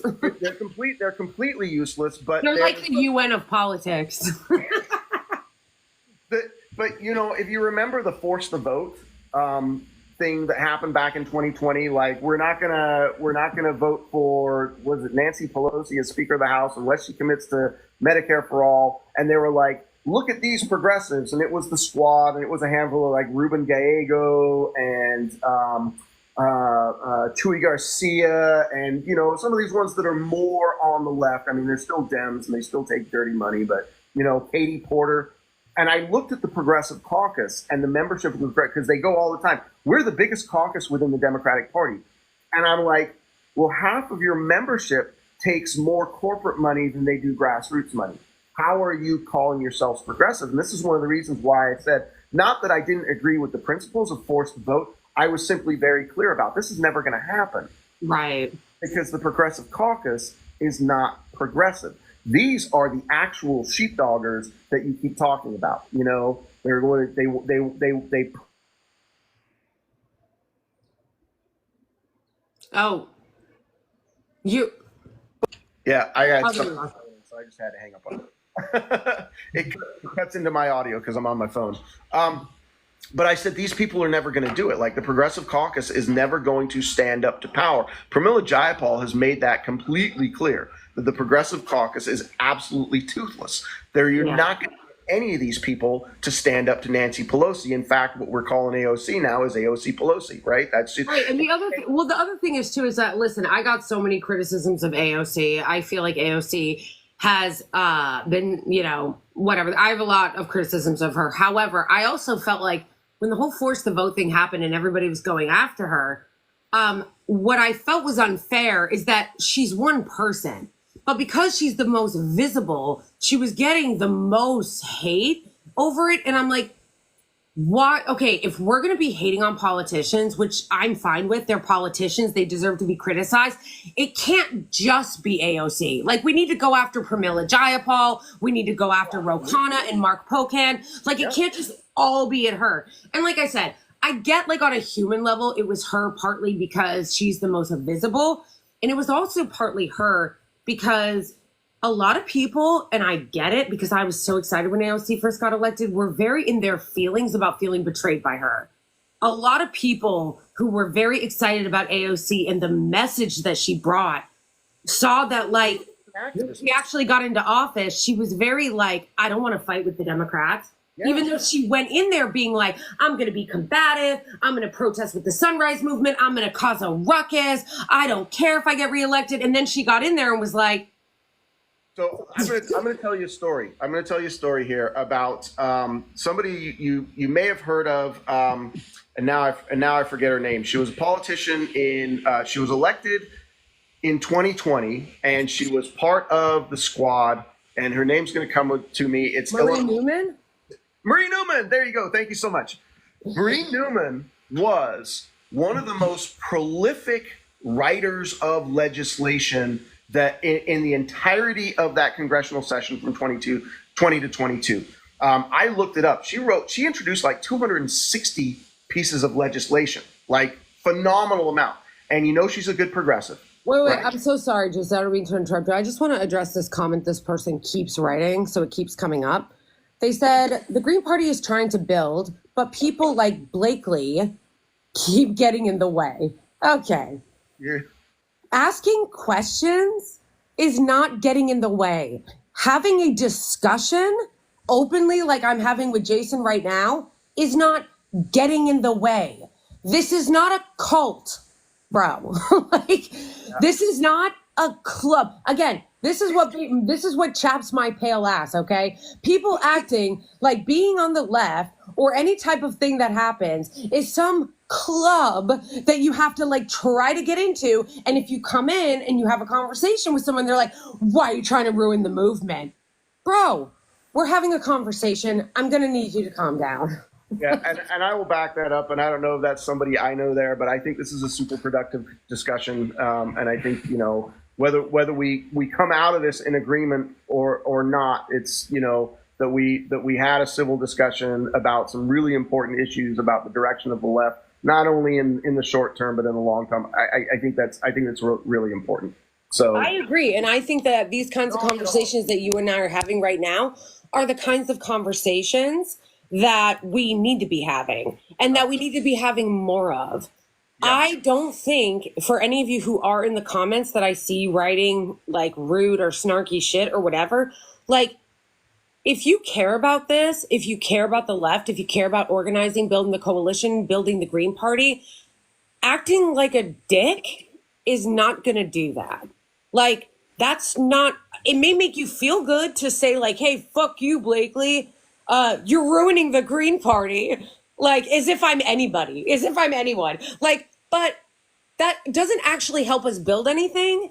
And instead of yelling at people, it's the same thing that I tell Blue MAGA. When Blue MAGA yells at the left and says that we need to get behind Queen Kamala or else, does that work? Or does it just push people away? Are we trying to have conversations and build anything, or are we just trying to push people away? You need to ask yourself that question.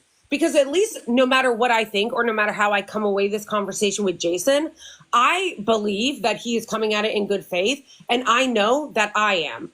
I'm trying to understand him. I'm trying to understand where he's coming from, what his experiences are. I am not, and that should be all of our goal, not yelling at each other and being like, if you need to vote this way or else.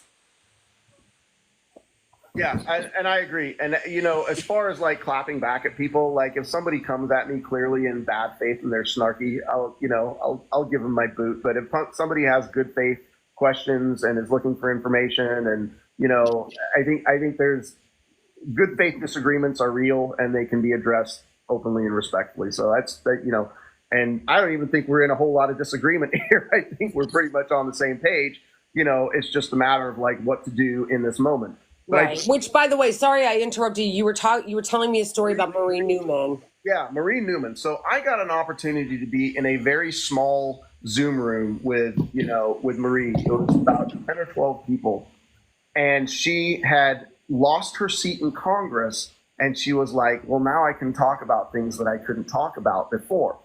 And she said, the whole squad thing, like when you're elected, and then not just the squad, but any freshman legislature, when she told us, when you're elected, there's a lot of fanfare. She was elected as a Democrat, you go there to the White House and you get gift bags and you're made to feel super important. Welcome to the team, welcome to the club. And then they take you in the back room and Nancy Pelosi and Steny Hoyer, and she said, and they say this to the progressives in particular, you're not going to make us look bad. You're going to take direction.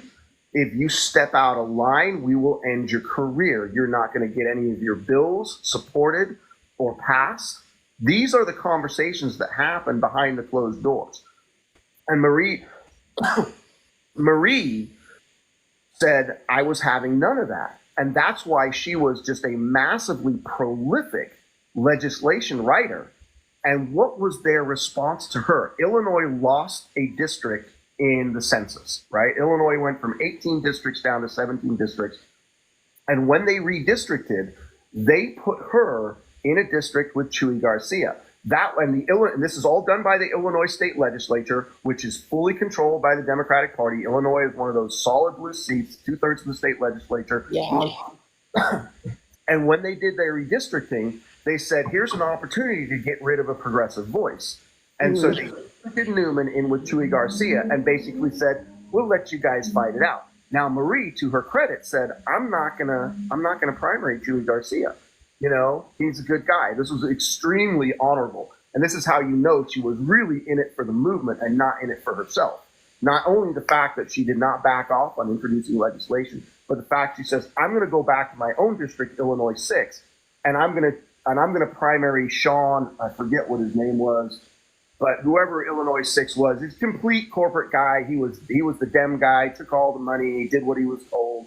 And she went back and she primaried him and lost because she was actually outside a district, and it's not illegal to run for a district that you don't live in Congress. A lot of people might not know that, but you can do that. But she did that. Which is kind of crazy when you think about it. Like running in a district you don't live in. That was my situation too. So I got the Democrats. I came very close in 2020. In Washington, we have a top 2 primary system. They have the same system in California, which is basically everybody files and the top 2 move on. It does not typically work out well for third parties because you have your Democratic voters and the Democrats and the Republicans usually take the top spot.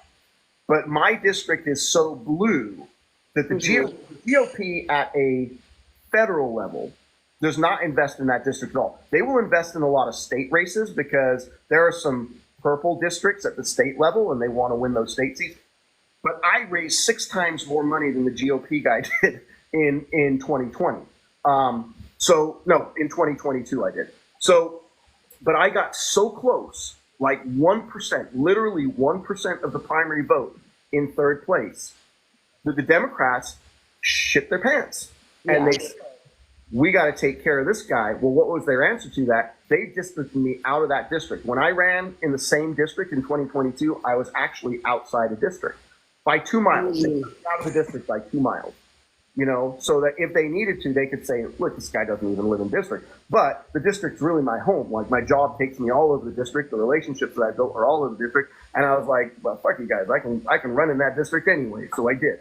And I got, you know, close third place and second. But this is how the Democrats just leverage the system to keep themselves in power. And they did that with Marie Newman. And I tell the Marie Newman story because Marie, I thought she was fantastic, you know, totally on board, honest, in it for the movement, wasn't corruptible. Like, she was one of the people that I really felt was not corruptible. And what was her reward? After a single term, they found a way to kick her out of office.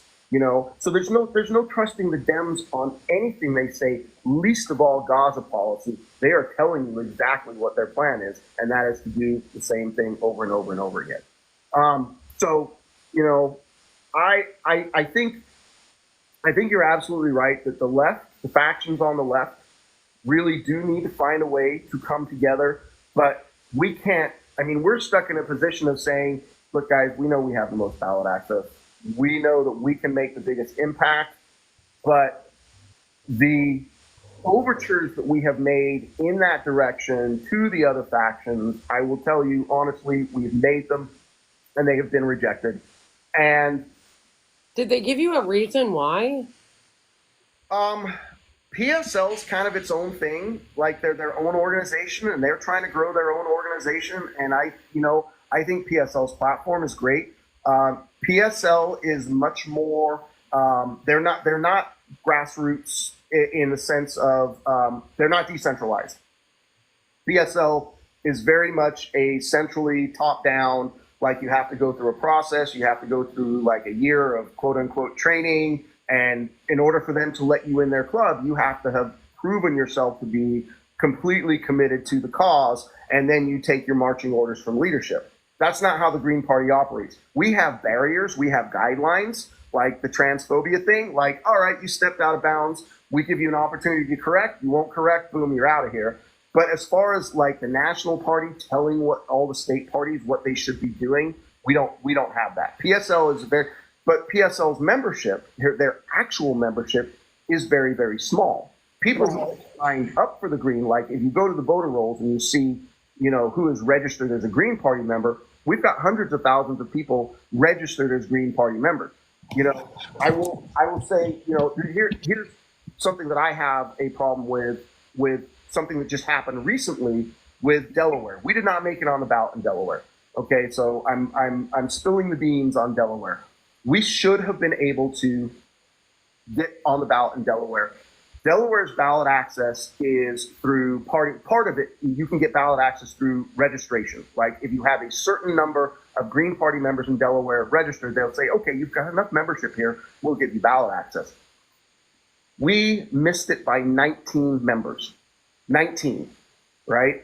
And my frustration is we've got over 700 Green Party members in Delaware, and it wasn't for lack of trying on the campaign, because we did all the outreach we could, and we did grow the party in our effort. We grew membership in that effort, but we missed it by 19. And my frustration is, because I have frustrations with the Green Party also. I'm not here. I don't want anybody to think that I'm saying that the Green Party is a perfect party. We have a lot of areas that we can improve in.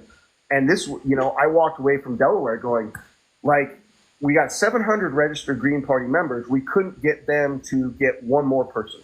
You're like, you know, if every one of our 700 members was able to go, hey, friends, join the Green Party. Let's have an impact. Let's get on the ballot. And so, Well, that's why I wonder, like, what was the last 3 years? Like, in the same way that I mentioned, like, we know we want to have a general strike in 2028, so we got to plan it now. I'm like, why wasn't some of this planning done 2021, 2022, 2023, like even before October 7th? so part of the issue is because when I came into the Green Party and we were entertaining Cornell as a candidate back in August a year ago, my comment was the same. Like, why are we not making the choice right now? And it's actually a good answer, and it's also a hamstringing ourselves answer. So I was very much like, let's seal the deal now. Let's have Cornell be our candidate. Let's start running this campaign right now. Democrats know who they're running. The Republicans probably know who they're running. They've got years ahead of us, and they got billions of dollars ahead of us. We need to be running a year and a half campaign so that we can get out to everybody. And what I was told, and this is me being a new person in the Green Party, they said, we don't do things the way we don't crown people the way the other. We actually have a democratic process for our nomination. Yeah, but you can have a democratic process in advance. But then then we are also bound by these matching funds rules. The matching funds, you have to stop taking matching funds as soon as your primary is over. That's actually one of the reasons we pushed our Green Party primary back to August. We were originally going to have it in June, and I, as campaign manager, said we need to push it back because we need to take advantage of those primary matching funds for another month. Right? That's free money that the process will give us. It's public money that can be matched that we can use. Let's maximize what we can get out of matching funds. So that's why I was the driving force behind pushing our primary back to August. I said, we need another month to raise money so that we have that money down the stretch. Actually, it could only be used on primary funds, but it's an opportunity to build in that moment. But if we had gone through a primary process a year prior and said, this is our candidate, I mean, potentially we could do it. That means we don't get to take advantage of any of that public funding throughout, the next year and a half. So as the campaign is raising money from, like January all the way through to the primary, we're getting that money matched, and that money will come back to us to pay, we essentially have to go into debt and then get that money back to pay off the debt. Yeah. It takes all of that money, and it's like, gonna end up being like $350,000-$400,000. That's a lot for a grassroots campaign. But we basically throw all of that and say, now we have to raise money as if we're in the general election for an entire year and a half. So, I wish we could do things within rules that were not so confining for us financially, but we can't because we follow the rules. Democratic parties the corporate parties, they basically make the rules for their own benefit. Yeah. And we try to take advantage of those rules as best we can as a grassroots party, but we're limited. The answer is we're limited. I wish we could select our candidate 2 years in advance. I really do, and run a 2-year campaign for president. What we are almost unable to do that. We would have to start raising money well in advance. And if you know anything about campaigning for a presidential campaign, people really don't start paying attention until like the last year anyway. So it's not a great opportunity for fundraising, and we have to have fundraising coming in if we're going to grow the campaign. I think the thing that I would appeal to most for people is like, join your local Green Party, and if you don't have a local Green Party, start one. Because there are people who can assist you in doing that and guide you, but activism can be very lonely sometimes, and we would help you network as best we can, and we can be there as a support system. And we absolutely need to do that, moving beyond this election. And here's another thing I wanted to say, in terms of networking. Shama Sawant? Mm-hmm. Okay, so I've known her work. I thought she was a socialist. She's a socialist alternative. And she is openly socialist, and I will tell you funny. I've worked with Shama for a decade because I live about 40 miles north of Seattle. And I've always been a supporter of socialist alternative, go down to Seattle for events all the time. Shama and I, if you remember with the George Floyd protests in 2020, where the East Precinct of the Seattle Police Department was basically forced out and they created that Capitol Hill autonomous zone. Yeah. I was one of the first people to hop the police barriers and to sit on the ground there in front of the police station and say we're not moving, and we all watched the police leave the precinct. Shama was right there next to me. So, I've taken part in many protests in Seattle that Socialist Alternative and Shama herself have led. But Shama has started a new labor-focused organization called Workers Strike Back. I don't know if you've heard of them. Mm-hmm. We are, my hope, because one of the criticisms of the Green Party is that we are not focused enough on labor and working class issues. Now, for me, I've been a union member. I was a high school teacher for almost 20 years. I was an activist, a union activist. I was on the board of my local for a number of years, and I was always down in Olympia. Anytime there was a protest down in Olympia, I've testified as a union member in front of the state legislature. I really hope that, and it looks like we are going to be, and Workers Strike Back has endorsed us, but they are a fairly new organization. It is my hope that we can merge after the election. We can start. There's too much going on with the campaign to do this right now. But once the election is behind us, that we sit down and we have serious talk about how we merge our organizations and maybe even change the name of the Green Party to the Green Labor Party. Like, I'm not such a Green Party loyalist. And I'm never a party loyalist anyway. I'm always like, what are the issues? What are the principles? But knowing that the Green Party needs to grow and some of the directions that the Green Party absolutely needs to grow in, there's no reason that we can't blend merge some of these organizations and build our power in that way. And yeah, my understanding was that making labor more of a focus and even possibly rebranding the Green Party as the Green Labor was something that Chris Smalls had raised with the Greens before. You're exactly right. And we hope to bring Chris Smalls into the conversation. Yeah, because I had heard that, and then I was like, yeah, because that is a problem. There's no focus on labor. Yep. I wouldn't say none. I wouldn't say. No, I'm sorry. It's lacking. Not as much as needed. Lacking. And I would say the same when it comes to reaching out to marginalized communities. It's lacking. Which is, I do want to say, so that is something that we have focused on throughout this campaign. Reaching out to marginalized communities and elevating their status. I talked a while back about, the inroads we've made with the formerly incarcerated community and the Arab American community. Those are two places that we have really focused on this campaign. So when you see what I mean, though, when I said, which you explained, you answered it. Basically, the answer is money. Because when I'm saying like if you know that it is an uphill battle, and it is, to run a Green Party presidential candidate, I'm like, okay, then why not start 2021? Because we need like years to build this shit up. And basically the answer I'm getting from you, which makes sense, is that that costs a lot of money that you guys just didn't have. Like, yeah, bad. Yeah, and I also risk, I don't mean to say this. Like, I want to say the people who are in leadership in the Green Party now, currently at the state level and at the national level, I want to say that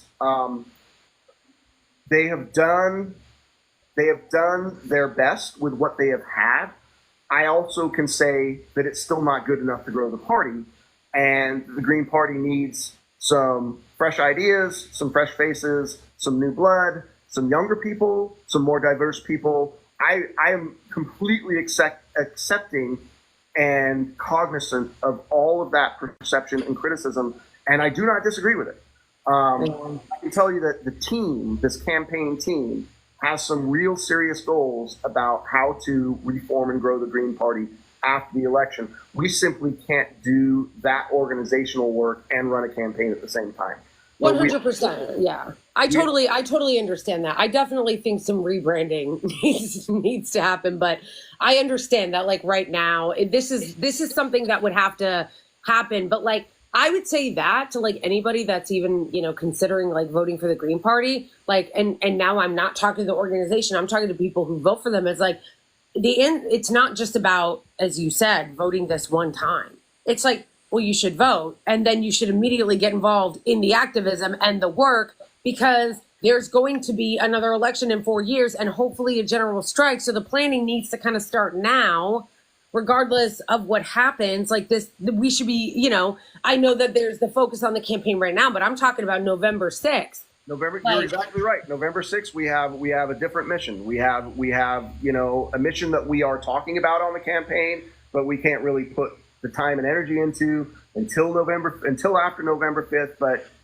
I would just say, I hate saying this, trust me, right?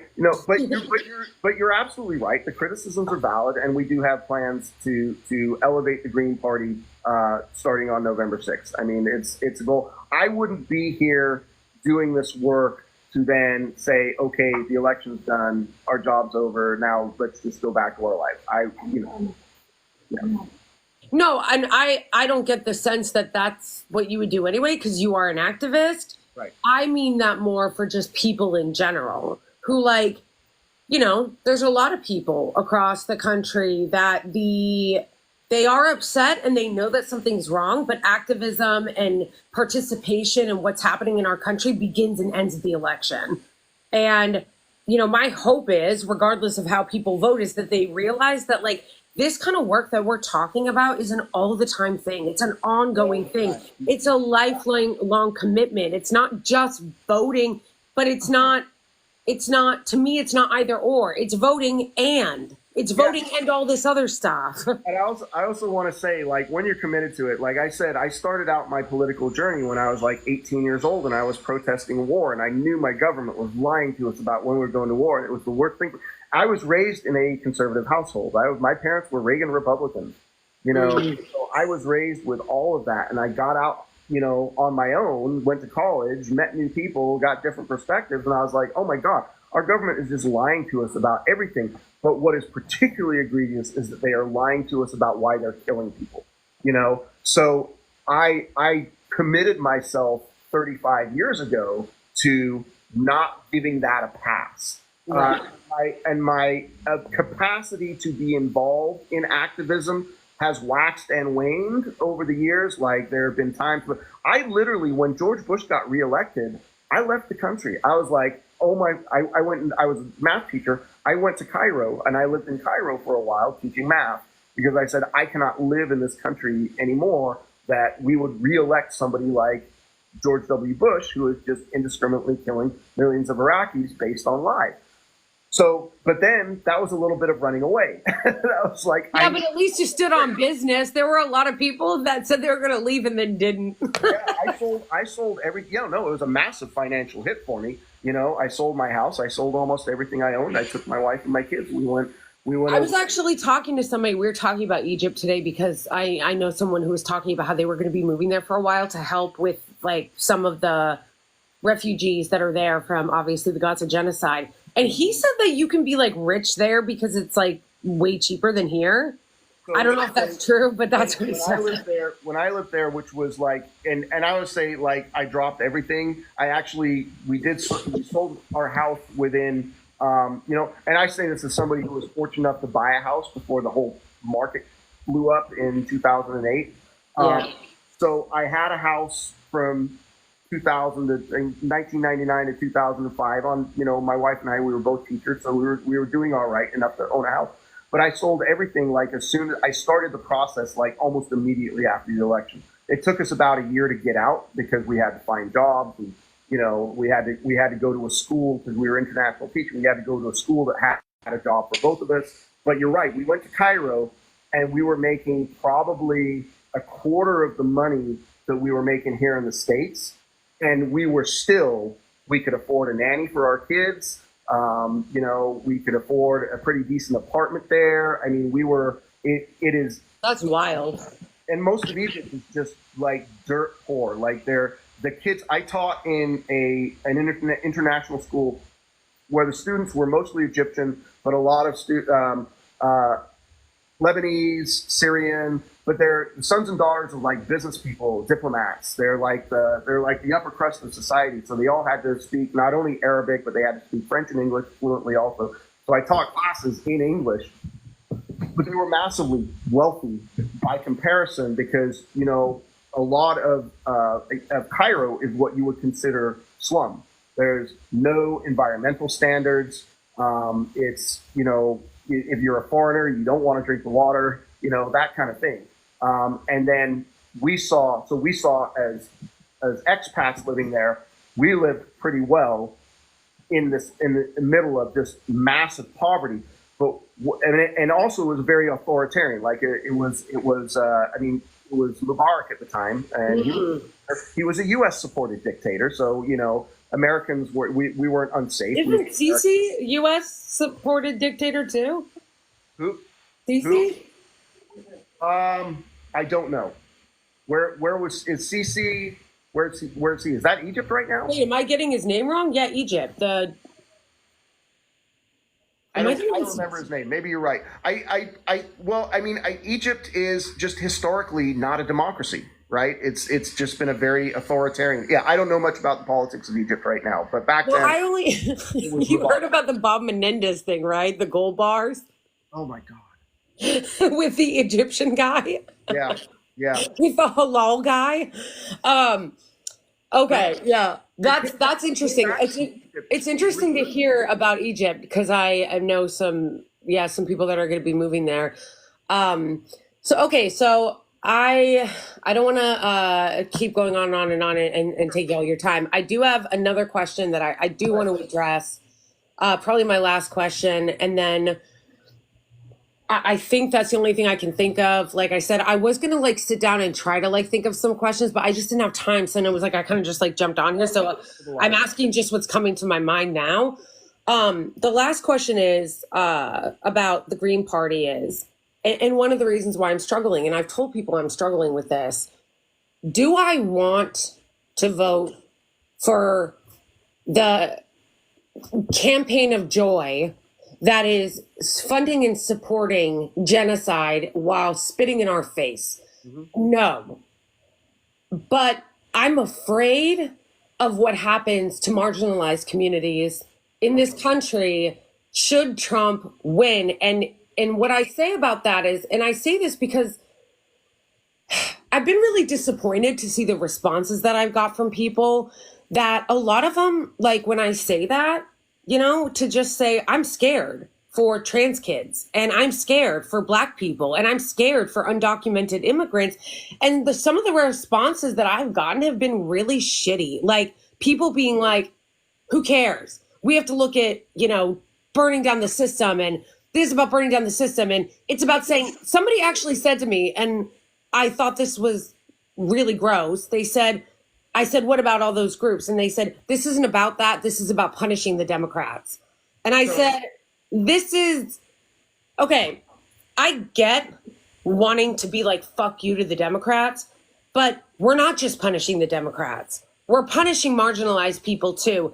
And yes, I am worried about that. I am worried about Trump administration. So how do you, if you were me and you were telling me, lately, I know that you really are struggling to whether or not, because your values align more with the Green Party, but you don't want to empower Trump, who will hurt marginalized communities. And I'm saying I don't know what to do because I don't want to reward the Democratic Party and their genocide, but I also don't want to contribute to harming and hurting marginalized groups in this country. What would you tell me? Okay, so I have a number of things to say, and the first thing is that I don't want to belittle. I wouldn't belittle that concern. I think it's a valid concern. I also want to say that members of those marginalized communities are part of the Green Party, and they stand for our values. It's not like, you know, I tend to find that concern, and this is because I have been within the Democratic Party a lot, is that concern is very much a white liberal concern.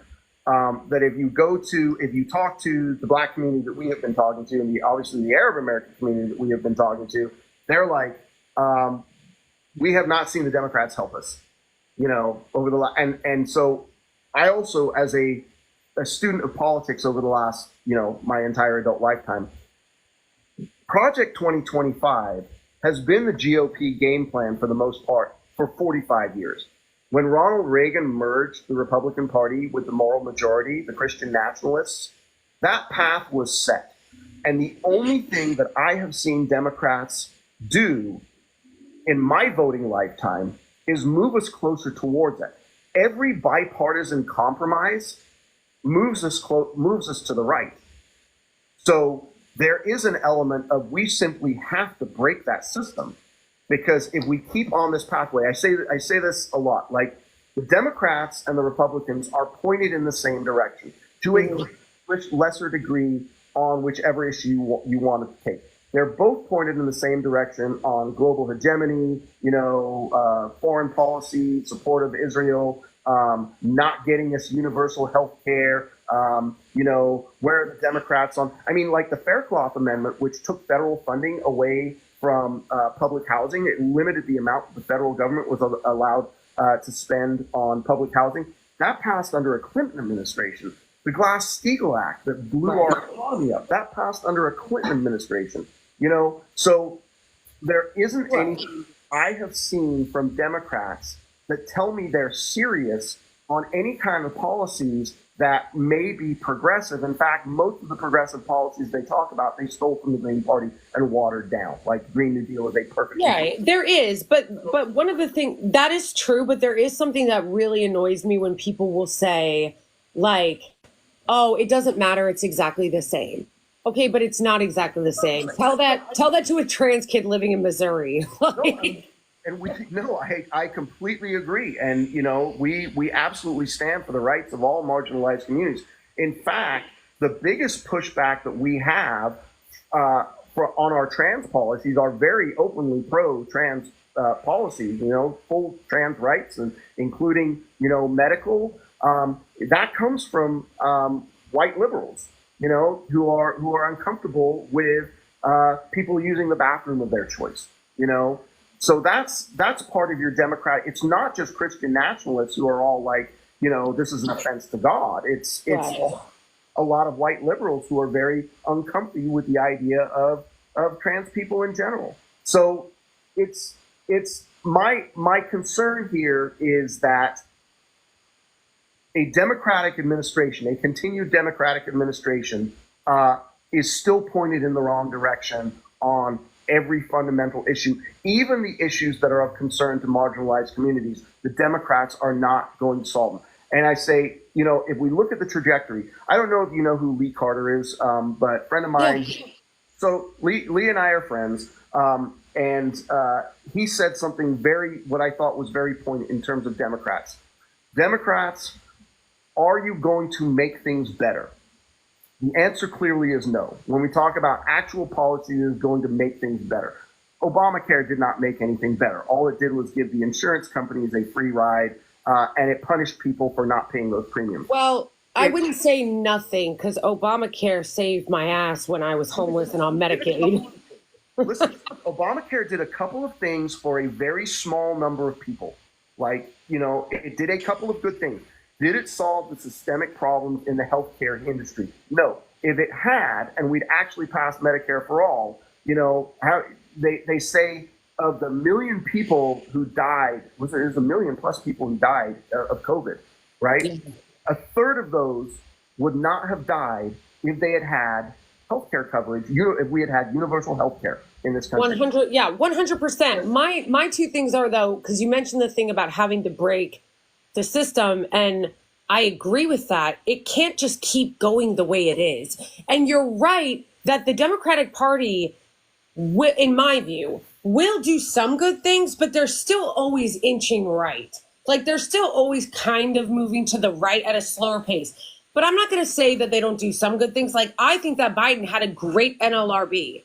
Trump's NLRB was literally Scalia's son and shit. Like, he's had a very good NLRB, which I'm glad about. Lena Khan over at the FEC, excellent. Like, she has been great. So I won't say that there's nothing that they have done that hasn't been good, but they do tend to slowly but surely move to the right. And but again, I go back to where I worry that we've got a radical right-wing Supreme Court that is insane and right-wing and corporate that is only going to get more judges, like, Which and the Democrats, rather than, so if I can stop you just there, because you're right about that. Why do we have that Supreme Court? The Democrats who do not want to implement better policy so they can win elections, like they don't want to win elections based on good policy. We have already established that they'd rather lose to a conservative than let a progressive win, right? Right. So those Supreme judges are the fault. And then a lot of people want to blame Jill Stein directly for that. Like if Jill hadn't been in the 2016 election, we wouldn't have those judges. You know, it is not for us to not run elections so that you can, you know, have some talking point about Supreme Court judges. It is about you implementing better policy to earn those votes, and then put it, like Merrick Garland as a judge, he was a corporate conservative judge. That was who Obama wanted to put. The Republicans blocked him, but that's who Obama wanted to put on the bench. Right. And he's also been a horrible attorney general, but he wouldn't have done anything for us, you know. Right, and they obviously, like, yeah, of course. It's anything that I'm saying, it's not a defense of the Democratic Party. I know it's not. It's that I'm legitimately worried about the actual real life harm that will come to people as a result of a second Trump presidency, especially since he's a lunatic. J.D. Vance, I don't know if you saw this when J.D. Vance, and I believe them because I always say the Republicans, unlike the Democrats, actually do shit when they say they're going to do it. They actually implement. So when J.D. Vance says, when we win, we're going to get rid of all the administrative state and put our people in there, I believe them.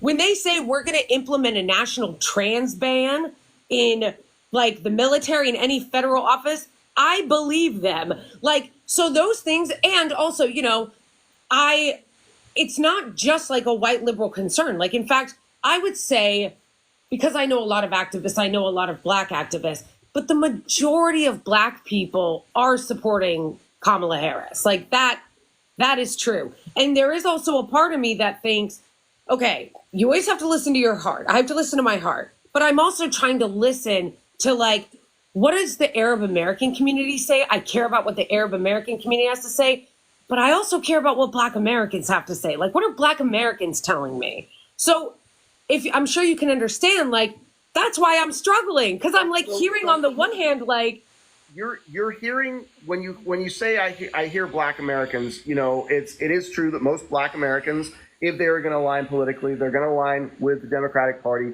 And the voices that you're hearing, the ones that get highlighted in the media, are the ones who are already tied to the Democratic Party. The voices you're not hearing are the ones who are saying the system has done nothing. Neither of these parties have done anything for it, because there are a lot of black voices out there saying those things. Screw both parties. You're not passing a reparations bill. I mean, you saw what happened in California a day or two ago, where they said we're pulling our support for was it Gavin Newsom? I guess it would have been Gavin Newsom. I don't have the thing. No, but most of the people that I know in real life that are black activists are leftists. Like, they are on the left. They are not. The same with me. What I'm saying is there are a lot of black people that are also activists. I wouldn't call them leftists, but they are involved in activism. And just like people who, you know, are by polling data. Like, I also look at polling data and see, like, yeah, she's got a lot of support from black people. And I'll also just listen, you know, like being online, listening to people that are just regular people on TikTok and on Twitter and on Instagram. And again, like, I'm not saying that I'm like, oh, well, you know, then this is what I'm going to do. But it is something that I'm struggling with, where I'm like, okay, if I'm trying to understand and listen to these people I know are marginalized, who am I? If I'm listening and I hear a black person say, I have to live in this country. I have to live in this country, and I am being oppressed as a black American, and I'm voting for Kamala Harris. And then I hear an Arab person who is, you know, not voting at all, voting third party, whatever. And they're saying, fuck Kamala Harris. Like, no ceasefire, no embargo, no vote. I'm just telling you I'm not even making a statement. I'm kind of just expressing like what I've been feeling and going through. it's been a struggle because I listen to both of them and I really am like, I don't know what to do. So here's one of the things that I would say, and I've got to get going. So I want to say this last thing. Remember that the largest block of voters in this country are the people who don't vote. Right. We need to take stock of why they are not voting. They are not voting because this corporate duopoly offers them nothing. As a candidate who has been out in the street talking to people who are non-voters, they say it doesn't matter who I vote for, the same shit comes down the pike anyway. And that is the attitude of, while the Democrats are yelling at the Green Party for picking up 1.4 million votes, it was about 1% of the vote in 2016. They're not saying to themselves, how do I go out on the street and earn more voters with my policy and my outreach? And I will tell you from somebody who's worked within local Democratic parties, that is actually by design. Democrats are extremely lazy about outreach. They will ignore people they don't think that they can get. They will ignore independents. They will ignore Republicans. The only people that Democrats focus on institutionally are people they think are on their side but are inconsistent voters. That's it. That's Well, I say that all the time. I'm on the same with the Democratic Party. What are you doing to go out and reach people to bring them into the party, to grow the party? And the answer is nothing, and that is by design. Right. I agree with you on that, which is the reason why, again, regardless of how I end up voting, and I don't know yet, I never will put the blame on the Green Party for voting, for being on the ballot. We need more democracy, not less. The party of democracy should be okay with that. And it, as you said, and I agree with you, it is incumbent on the Democratic Party to earn votes from people. I said it when people were yelling at me both ways. I'm like, Jill Stein, I don't owe her my vote. I don't owe Kamala Harris my vote. It is incumbent on the parties to earn the votes of the people. And that's why I don't feel bad about voting for Jill Stein in 2016, even though I'm in New York and New York was going to go to Hillary anyway. I'm like, no, that's on you to earn the vote, not me. Well, and on that score, bringing up something like New York, I would definitely say if people want to help the Green Party and have an impact, and whether you do or you don't, that's neither there. If you do, there are only a half dozen states that are really meaningful in any given election, right? That's why they call them the swing states, and that's why all the resources go into those swing states. Yeah. A state like California, if you want to cast an anti-genocide vote, you should have no concerns about voting for the Green Party or one of the other left parties. And I really do hope that we can find a way to consolidate that by November. We are going to be working hard on it in our camp. I can guarantee that. But, if you're in, 42 states in this country, whether you're in a deep red state or a deep blue state, and you're a leftist and you don't support this genocide, vote for the Green Party. We're on your ballot. Because if the idea is your vote is not going to make an impact whether you don't vote red or don't vote blue because, it's all fixed in that state to begin with, then there's no harm done at all in voting for a Green Party candidate. In fact, you are helping us build that movement and you're helping us get towards that 5%. Right. And I understand that, as a New Yorker, it's going to go blue no matter what. So it doesn't really matter how I vote. I understand that, it's going to be up to about 5 states. It's more just a matter of wanting to, in the same way that I haven't committed to how I'm going to vote yet, I also have said one of the reasons why I won't commit to voting for the Democrats is why are they so entitled? Why do you think you just get my vote? And they do. And that's how they treat the Black community more than any other community in this country. That's how they treat the Black community. And that's what I've heard from a lot of Black activists who have left the Democratic Party is they demand my vote and they give me nothing. I felt that way when I was in the Democratic Party as a progressive. They want my money, right? They want me to go knock doors for them. They want me to donate to their party. They want me to vote for them. And when I say, hey, can I get universal health care here? They're like, how dare you? Well, and that's why in the end, I agree with you that it is important that we have more parties, whether that's rebranding the Green Party or creating one party. I think we need another party that is consolidated, not 500 different little factions, 1/3 Labor Party that's bigger, because I agree that there has to be a breaking off, not just of the duopoly, but of the Democratic Party, because I will say that oftentimes I will vote Democratic in my local elections just to make sure Republicans don't get in. But Democrats hate progressives. They hate the left. So it's like, why do I continue on in this abusive relationship with these people who fucking hate me?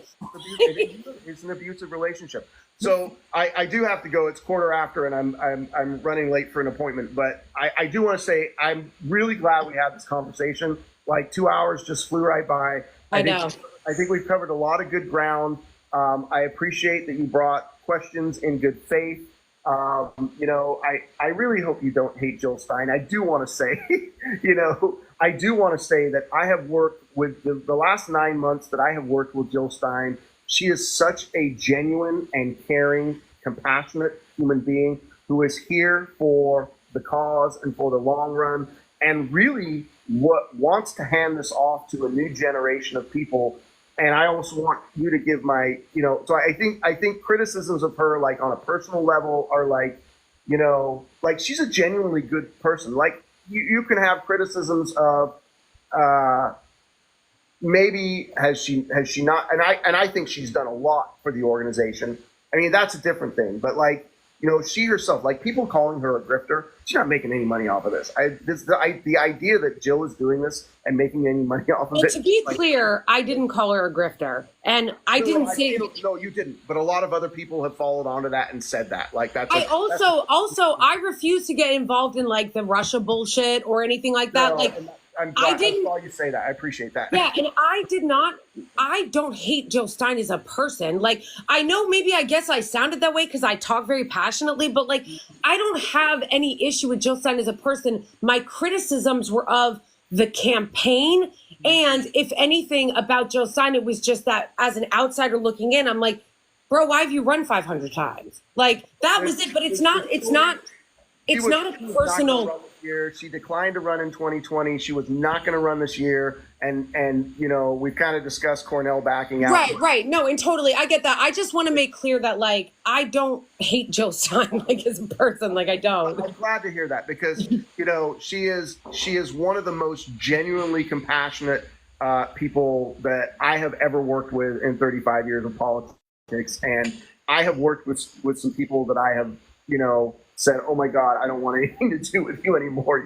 You're a toxic personality, but Jill she is very genuine about doing this and really wants to help grow the party. It's not fully on her to make sure that happens. And I wanted to leave you with my commitment, just my personal commitment and the commitment of the campaign that we do intend to take this beyond November. This is going to be a party building exercise beyond November. We do want to bring in people like Shama Sawant. We hope we can make common cause with Cornell and Claudia and Christina between now and the election and beyond. We do need to grow the left in a serious way. I would say the Green Party offers a structure and a platform for doing that. And hopefully we can build and fill in the gaps because there are gaps and there are valid criticisms. And, I intend to stay here and work on them, after this November. I as an activist, like I have tried to stop being an activist at various times in my life. Like I have literally tried to put this down, and then the corporate duopoly throws some more shit that you got to fight against, and it's often based in war or limiting people's rights and authoritarianism. And so I get back out there and I'm fighting it again, which I've just done consistently for 35 years. So I look at this election as an opportunity to build for the future. I would say to end, because I'm sorry, I know you got to go, that what I would like to see in the next month or two is to see some serious commitment to consolidation, and from them, from Claudia, from Cornel West, from the left in general, and a continued, it's up to whoever if they want to, how they want to organize it. But I would also like to see that consolidated bloc come together and try to use some of their power, even if they're not backing them, to kind of bully the Democrats, because I think more of that needs to happen. Amen to that. Amen. Thank you so much for talking. I really, really appreciate it. It's really been a pleasure. Solidarity. Yes. And, let's get out there and fight more. Yes, thank you so much. All right. Have a great evening. You too. Thank you.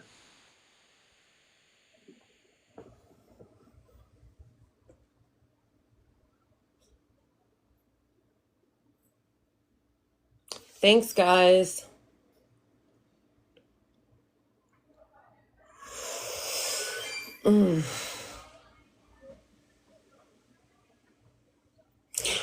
What'd you guys think?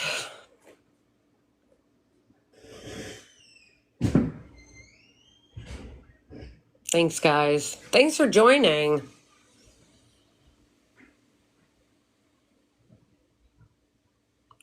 Yeah, I'm glad you guys joined. Thanks for joining.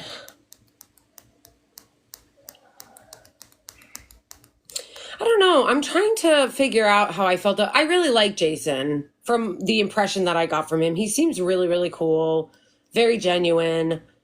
Um,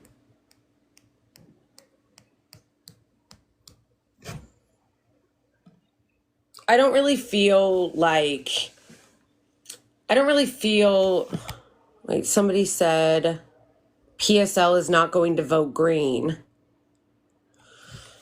Yeah, I don't know. I don't really know how I feel yet. I didn't really feel like my mind was like radically changed on anything. There were some questions he did answer that I felt like did satisfy my question. Like, why, when he was talking about the money, like how it costs a lot of money to run a presidential candidate. And I was like, okay, that makes sense that, because I'm always like, why not immediately start doing that? Like as soon as the election's over. Then, that way you have more infrastructure around the time that the election comes. But, he answered that saying like, they don't really have a lot of money. It's not easy to fundraise and stuff like that. So, what I want to see, yeah, I mean, the fact of the matter is that I could easily vote third party being a New Yorker, and it's not going to matter because my state is going to go to Kamala Harris. In the same way that it doesn't matter really how someone in Texas votes because it's going to go to Donald Trump. But what I would like to see, if, they want to earn my vote, is like, I want to see some serious commitment to, the leftist parties coming together to actually exercise some power. Because like I told Jason, I think that the left has failed. I forgot about these things, Sam. I think that the left has failed in many ways at showing themselves to be serious about power. And that's something that the Republicans are serious about, and even the corporate Democrats are serious about. I mean, even that story he was telling me about the way they treated Marie Newman, that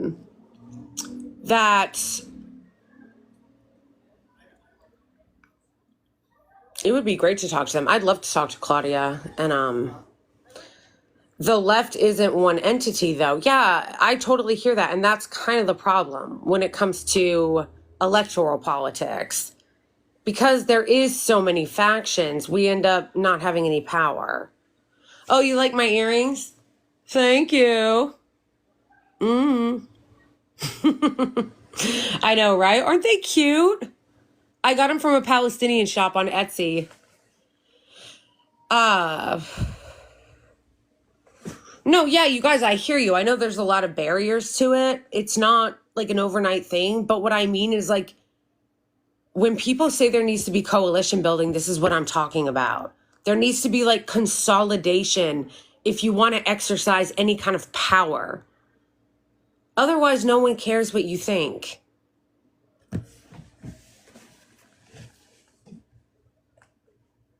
And if people came together and coalition built in that way, then maybe we could pose more of a threat to the Democrats. It is. I'm not saying it's easy. It is hard work. People act like it's like so easy. They just go organize, organize, organize. It's like, no, it's really not easy. You're dealing with a lot of ego. You're dealing with a lot of personalities. You're dealing with a lot of people who have different visions and people who don't agree, and, communists who don't really agree with progressives necessarily, or socialists or anarchists. Like it is. It's a lot of, it's a lot of work. Somebody said, conversation about the logic behind voting for anything. Can you? Yeah, because a lot of people just say like organize, organize, but it's like, okay, but I'm gonna need to see more than just you saying organize. Like, prove to me you can organize a coalition. That's what I want to see. When I hear people say, oh, like, vote green or vote for PSL or vote for this. And then I'm like, okay, why don't you guys consolidate that vote? Consolidate it. Because as of right now, I've seen no evidence that the Green Party can get to 5%. So why not try to bring those coalitions together? And then people are like, nah. Okay, well then why are you talking about organizing and coalition building if you're not going to bring these factions together? Like, you're not going to get 5% with just the Greens if all these other factions of leftists are running. I don't think it's that they haven't thought to do it. I think that, you know, the way that Jason explained it to me was that, like, they've got their own thing going on. Like, they want to run their own parties and they have their own vision. But it's like, if you want me to believe that you're going to organize for a better future, then you need to prove to me you can do that in your own house first. You know what I mean? Like, if you can't prove to me that you can organize a coalition of leftists, people who already agree with you, and you can't get your own house in order, what makes me think that I should trust that you're going to do organizing on a bigger scale when you can't even bring these leftist factions together? Like, prove to me you can actually organize something before you lecture me about organizing. You know what I mean? And that's not, I don't want to say that that's what Jason was doing. Jason was not doing that. Well, I'm talking about the coalitions in general, you know, the other leftist people running on the ballot, PSA, Independents, Cornel West. Like, I need you guys to see, like, show me that you actually can organize a leftist coalition and like prove that you can do that, and that prove that you can do it, that you're serious about getting power before you just say organize, organize, organize.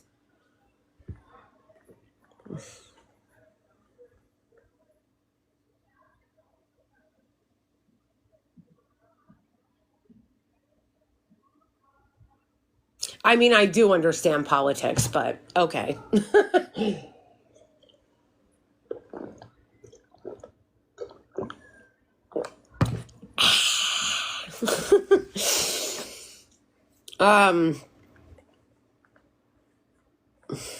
Aunt T talks.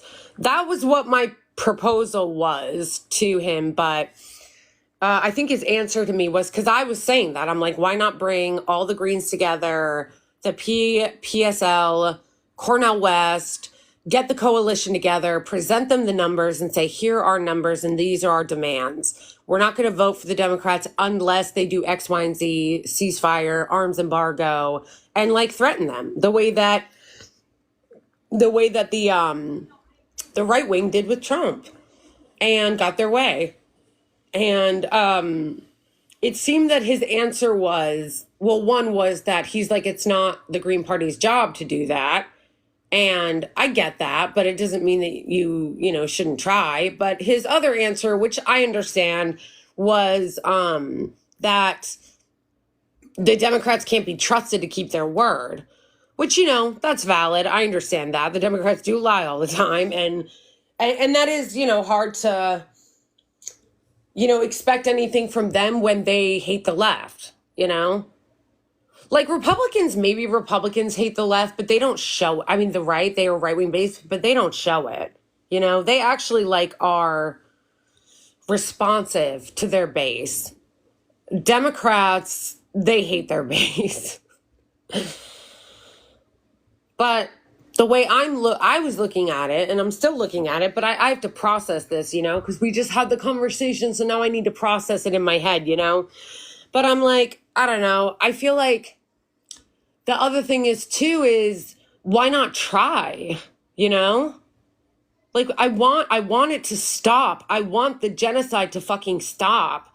I know everybody does. So it's like, okay, well, sure, it's not the responsibility of the Green Party to go to the Democrats with a large coalition. It's not the responsibility of Cornel West or Claudia de la Cruz to, you know, come together, build a coalition with the Greens and use it to try to threaten the Democrats with the ceasefire and say, like, hey, if you don't do this, we're going to vote against you.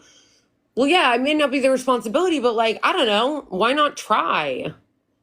Why not try? I don't know. Just trying to think of ideas here to try to get the genocide to stop.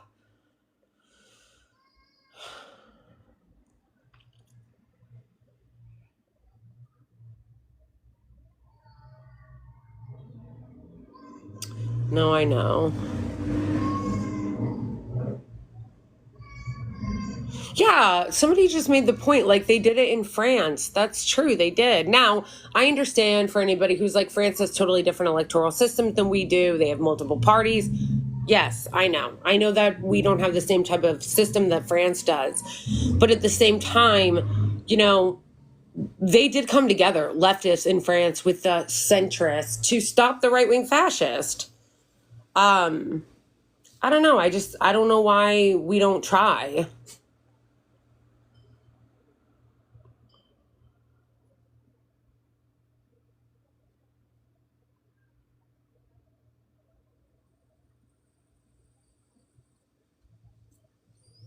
Right, but that's why I'm saying if we're going to use that, why not use those numbers to scare them?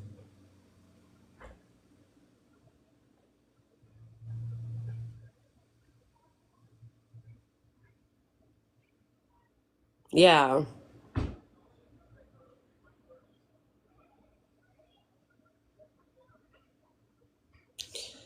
We are decentralized, not disorganized. Yeah, but like I said to Jason, I think that says Green Party New Jersey.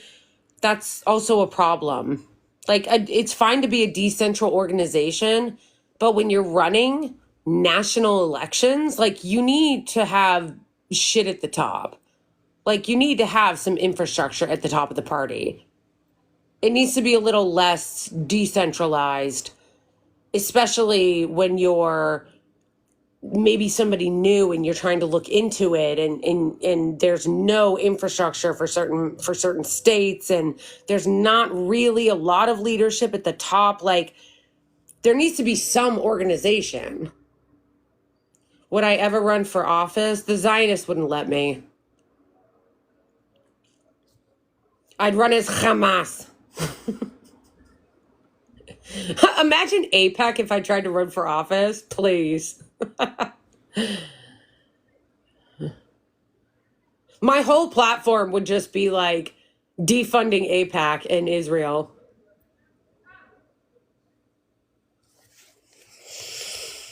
I hear you. I hear you. I'm LGBTQ plus too. Um and I definitely worry about the trans community. Yeah, some of you Jew I said Jew because somebody wrote DMMT wrote Jew hater. Get out of here. Get out of here. Thank you, Zach, for blocking that troll.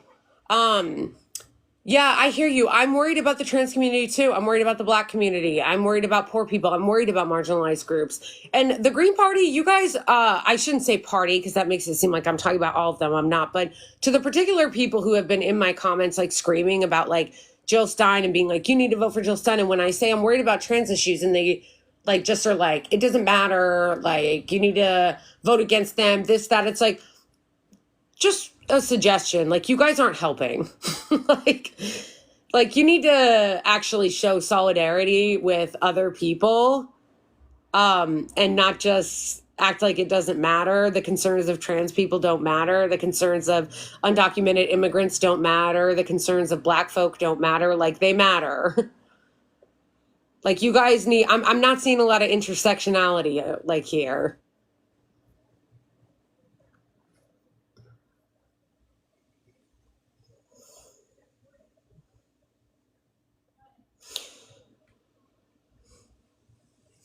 Yeah, no, of course I'm saying it's important that we of course need to stand together. That's why I'm not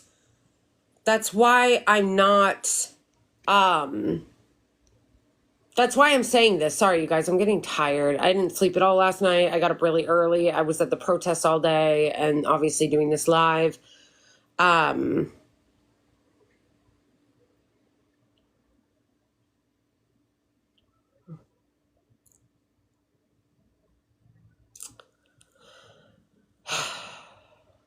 My suggestion to them would be to try, my first suggestion would be to consolidate everybody that's in the third party into one coalition.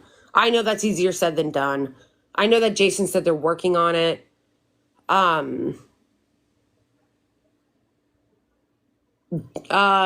ballot, I always vote for whoever is the most left. If there's like a socialist on the ballot, I'll vote for them. If there's no one but a Democrat, I'll vote for the Democrat. I always vote for the liberal judges. But like, my hope would be that, all of the third party coalitions would come together as one faction. And like I said, I know Jason said he's working on that, but I hope they do. Because you need to, if one of the goals is to make the Democratic Party see that there's other people that are dissatisfied, then you can't be broken up like that. You know what I mean? Like, if you want the Democrats to see that you are a powerful coalition of voters that shouldn't be fucked with, like, if you want Democrats to see that there is a powerful coalition of people on the left that are not to be fucked with, you need to be on the same page. You need to be on the same page. It can't just be PSL and the Socialist Party and the Communist Party and the anarchists and the Greens. It's like, if you want to work on presenting any kind of challenge to the Democratic Party, if you want the Democratic Party to think that you're going to present any kind of challenge to them, you need to present a united front. You need to come together. Yeah, getting all of the third parties together. They have to. It's the only way to like actually prove something. And like I said, I believe Jason that he's working on it, but then that message goes out to the other parties. Why aren't you joining then? Why aren't you joining the Green Party? Like,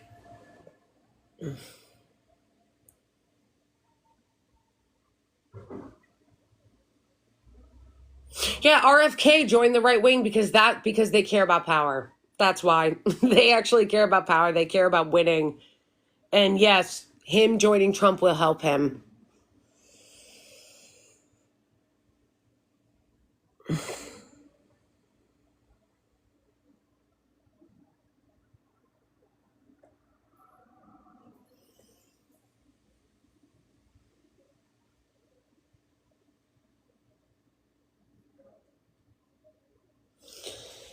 Yeah.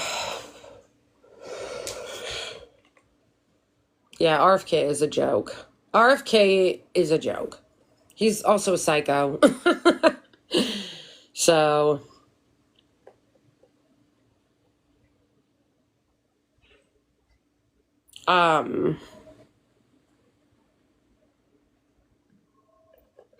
there's something wrong with RFK. Like, something is not right. Like, something is very dark.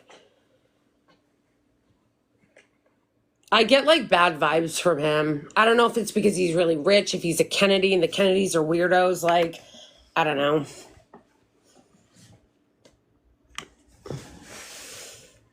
Yeah, but if their votes are minuscule, why not consolidate, Rose? If their votes are so minuscule, why not consolidate with the Greens? Like, show me you can actually organize something. Like, prove that you can actually organize your own coalition before you ask for people's votes.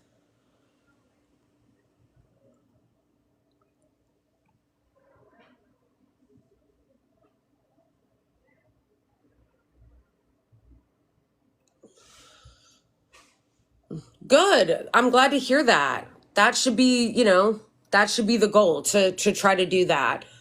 And I would suggest, in the same way that I always am on Blue MAGA's ass about the way they treat pro-Palestinian and leftist voters, which they treat them badly, I would suggest to some of you leftist, green voters, third-party voters, you guys need to work on your shit too. Because I know that I probably saw like the worst of it just because of the videos that I posted the last few days, but a lot of you guys were nasty as fuck. Really nasty. And that's not very comrade behavior. Like, if you really care about getting a coalition of people together and organizing, because you guys love to just say organizing, the first thing you need to do is get your own house in order. And berating someone who could be a potential part of your coalition the same way Blue MAGA does is not it.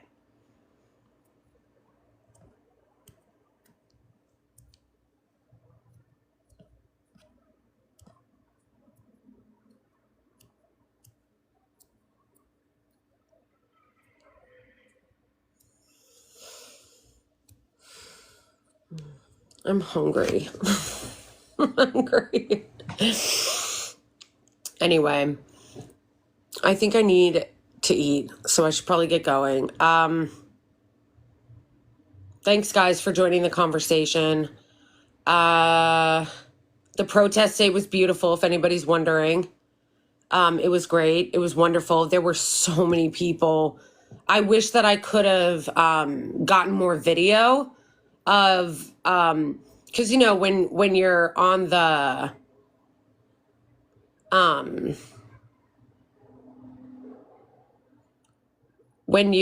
thanks, Half. When you are on the ground at a protest, it's hard to like see it from above, but there were so many people there. It was beautiful. It was a great protest. Yeah, it was great. We marched to the UN to, you know, once we got even like kind of close to the UN, there was like 1 million cops, so we weren't able to get past them. But yeah, it was great. It was a wonderful protest. We got to keep doing that, guys, because as we talk about voting, and I think that voting is important, and I think voting is the bare minimum. I think it's our civic duty. Thank you, Half. That is only one part. That's only one part. That's it. And we have 2 more months of not voting. I hope not, Rose. I just see that you said nobody on the campaign is cool with the attacks. I hope not, because it was very cringe. Like, some person who had Jill Stein as their profile picture on Twitter was like, what's a they, them? Like, totally cringe, like, not cute. Really bad look.